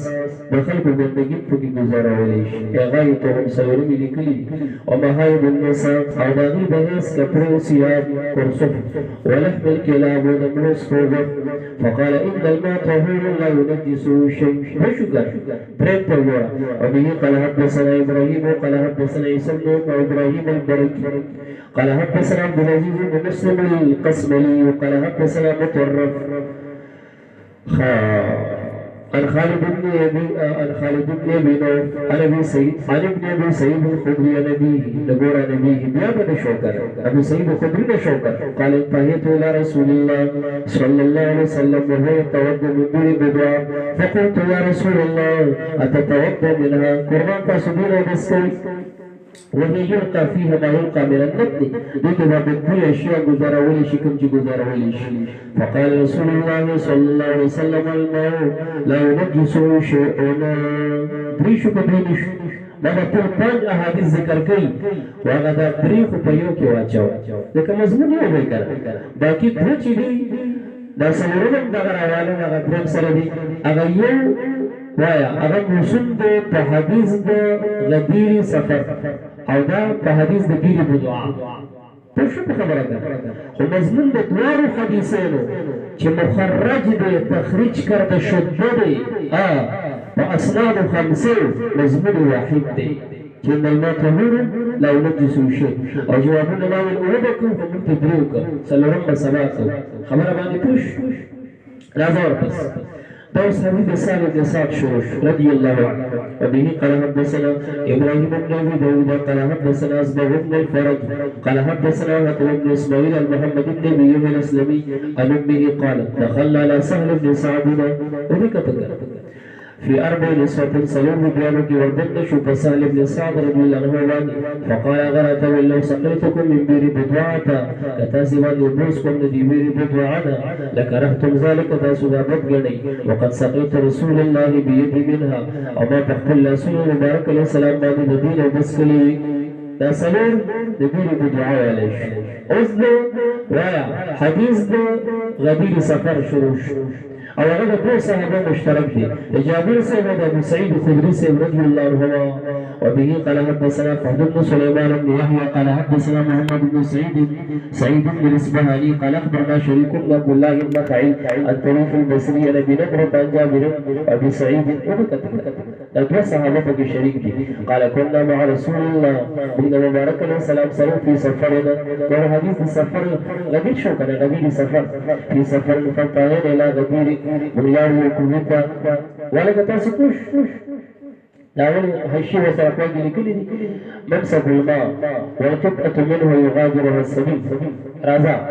وفيه جيفة طاغي مردارة فكففنا من تزانو ساكت وكف الناس خلق تزانو ساكت حتى قال النبي مبارك بن تراغي صلى الله عليه وسلم فقال ما لكم لا تستقون من تزانو دربان شغل شوبان رواسي فقلنا يا رسول الله هذه الجيفة ومعطي القربان دا مردارة دا فكي فقال استقوا رواسي فإن الماء لا ينجس شيء فاستقينا وارتوينا د چا دلیل شو د فریق اول د مالکیانو وغیرهم پنځه احادیث شو که نه شو اوس ته موږ څو جوابونه کوو اووه جوابونه نمبر 1 دا ورته جواب شروع کېږي د کوم ځای نه فذهب قوم دا وخالفهم فی ذلک نه شروع کېږي دا خو د اول فریق اوس خبره ذکر کوي فذهب قوم د یو قوم ذهاب کړی دی ورد قوم نسوب دي امام وزاعي ليس ابن سعد لانه خد الاخبار من كل ما يتطرون مذاهب تفصيلي بيان كله ليس ابن سعد امام مالك عبد الله بن وهب اسماعيل بن اسحاق محمد بن بكر حسن بن صالح داود بن علي ومن تبعهم عليهم الرضوان أغيبي تذهب كريدي فقال وغيب لا ينجس الماء شيئا بطلت يقول ريو شيئا ولكن تاسي پوښتنه کنه وقع فيه چې ورکه واقع شي ګندګي الا ان يغير وكبر شيء بدل کې لونه خوندونه او طعمه يا خو لا رنګه او طعمه يا خوندونه او ريحه يبيده فاي ذلك اذا كان ديك فاي ذلك اذا كان ديك چې کوم یو موجود شو فقط نجس الماء وبنجس شي وخالفهم في ذلك آخرون مراد سوق بالفريق الثاني شوافع وأحناف دا من یو فريق کې چولي مذاهب من څلور جوړ کړي مالک وغيره یو فريق ګرځولو شوافع احناف هم دوه فريق ګرځولو اوس فريق ثاني دي ته او جوابونه ورکړي بچي پوښ کړه يعني أبا حنيفة وأصحابه والشافعي وغيره عليهم الرضوان فقالوا مرتوي أما ما ذكرتموه أي مالكي أنا ورشد أتاسو لكم كما ذكرت من بور بزاعة فلا حجة لكم فيه ديك استاسو دفارة حجة مشتدي ولكن كل شكرا لأن بير بدعاء ذيك بير بزعة كم دي قد اختلف فيها ما كانت ذيك غد اختلاف كل شيء فقال قوم يقول بسهول بواكبي ومن تبعه أو يقول عيشي بجنبي عليها الرضوان أغوي أنها قالت أن بير بزاعة كانت قناة دلان يوكاريز يو كنا لدا يوم منفذ بساتينتا عدونا بنزيا أولوبا هنا دا خلق كيدل لك سعيد دا هدايب دا لقريب خبر بعد ذلك تاسو پوشوكا دا ما جاربي دا جواب نوكولا فقال قوم يقوم كانت نبيل بزعة داوو طريقا يولا روا للميد وبود طارا للبساتين بغنو فكان المولى يستقر فيه وبدك استقرار منه فكان حكم بائها هذا حكم موجود كحكم بين النهار هذا حكم بين جاري وهكذا نقول تغرق القول خطوبكم في كل موضع ترسو تغير في هذا وسافيه لي راغله يكون النجاسة هو ما جاري اغلب التي كان على هذه الصفة كما صفة ثاني شبور استقرار نسي وقعت في مائه نجاسة جواكي شوبون کی نجاسة فلا ينجس ماءه وبين قلتيه إلا يغلب على طعمه ولونه وريه مگر واجه غالب شبه شيء النجس الواقع في ذلك الماء فخوند دي برند دي ببين دي أو يعلم أو يمعلوم شيء كأنها في الماء الذي يخرج منها لكن نجي وكي أفرطبع فالعلم ذلك كمعلوم الشاء وكان نجس وإن لم يعلم ذلك أو كما معلوم لي وكان طاهرا بأفاكا أو وقد حكي هذا القول وحكاية شو دي قول كم جوا ذكر شدا باغلو تلاروا كان في بير بدعاء عن الواقدي رحمه الله او كشا في تراس كرو هذه جوابنا منك حدثنيه عليك تاتا چاويل دي تو واقدي سرستا ملاقات ندي شو كان بما تدا قول نبي حكايت کرے ما ته په خبر را کړې زمو استاد ابو جعفر احمد بن ابي عمران عن عبد الله بن محمد بن شجاع السلجي اي هاي عن الواقدي انها كانت كذلك جنبي بوزعات تغسلو چې دې ته باغونو ته کنیکشن ورکړی شو باغونو ته بدلو بتلی وكان من الحجه بچې د غزنه بل جواب شروع شو او د حجت وكان من الحجه او د حجت في ذلك فدي مسله کې اذن بغرنګي چې انهم قد اجمعوا علماء اجماع کړي علماء څه کړي دي اجماع کړي د دې قول حاصل لري خبر باندې پوښتنه کړم دا زه لکه چې د سوچ پکوي خام اے پدې د علماء اجماع ده چې دا د نجس کېدو لپاره چې نجس نشي پوښتنه کړه عدم تغییر د احد الاوصاف دا ضروري دی عدم تغییر دا عهد وثاق دا ضروري دی حالانکه اوبو کې چې مذکور نجاسات واقع شي نو تغییر پیدا کېدو هغه کې تغییر پیدا کېږي تغییر پیدا کېدو څه دي هغه ضروري دي چې موږ څه وغیرہ کېدل ورکوټي کوي په ایمان او ودا پریږي کنه پریږي او د نجس کېدو لپاره عدم تغییر په اتفاق دا ضروري دی او چې دغه څه نجاست ور پریږي نو تغییر به خامخا پیدا کېږي خبر باندې پیږي کړه او تغییر نه پیدا کېدل سره د واقع کېدو د دغه څه نجاست لکه د نور سپین فرصت وغیرہ دا محال دي د استدلال په دې حدیث وینا د محال دا زی په حل شو اوس وتګوره انهم قد اجمعوا علماء اجماع کړی ده ان نجاست اذا وقعت کله چې پریږي فی دې کوي کې هغه لاندې ما خطا شو هغه لاندې دا حساله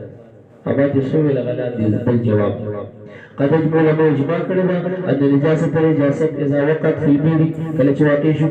فغلبت على طعم مائها او دا نجاست غالب راشي په خوند وبود دي یا پریح یا پلون دي ان ماءها قد فسد بلا فاسد دا تاسو ملکانو فرق اول من سره باندې او وليس في حديث هغه دی چې تاسو ورته قید تغییر د وسا فروخ کې د اجتهادي او قیاسي دي هغه جواب چې ما کړو دا غوړه بچې پوښتنه په خبر وليس في حديث بير بدوا او اشتري في حديث بير بزاك من هذا شيء الذي قيد ده شيء كده انما في بك خبر اغلي ان النبي مبارك عليه السلام مسولش البير بدوا سئل البير بدوا فقيل له ورتولش انه يلقى في بك جزارولش الكلاب السبي والمهيد وهيس كبر كرسف فقال ورتول ان الماء ينجس شيء وتاسو کې تغير به مسافرين او كده ودا قياس اجتهاد غير منسوسي تاسو دغه عمر کې د قلت او د کثرت روز چې ما کلی ګندګي پر هغه مت کې نبی څخه ورځي او کثیر الا نبی څخه ورځي چې کله تغیر احد وصف کې راشي احد وصفي کې راشي ونحن نعلم ان التقويم النبي لو سقط فيها چې کومي کې کچر تبريزي ما هو اقل من ذلك نسبه كل صفنا كما ګندګي لكان محاله ده محال الا يتغير به معها چې تغیر برانشي دغه دوی د اوبو د کې تعب دی وهذا مما ينقل ويعلم ودا خبره ما كل معلومات ارچاته چرګه کومي کې لږه ګندګي پروزي او ته وګوره واسه په ښکاریږي خوندم خرابي او وایا بیو وغیرہ هم خرابي فلما كان كذلك هر کله چې داسې شو چې دا موږ ذکر کا چې دا په حدیث کې نه راغلي تاسو په اجتهاد او قیاس سره منډلې ده وقد باه لهم النبي مبارك الاسلام د خلکو ته مبارک ما هو بدوي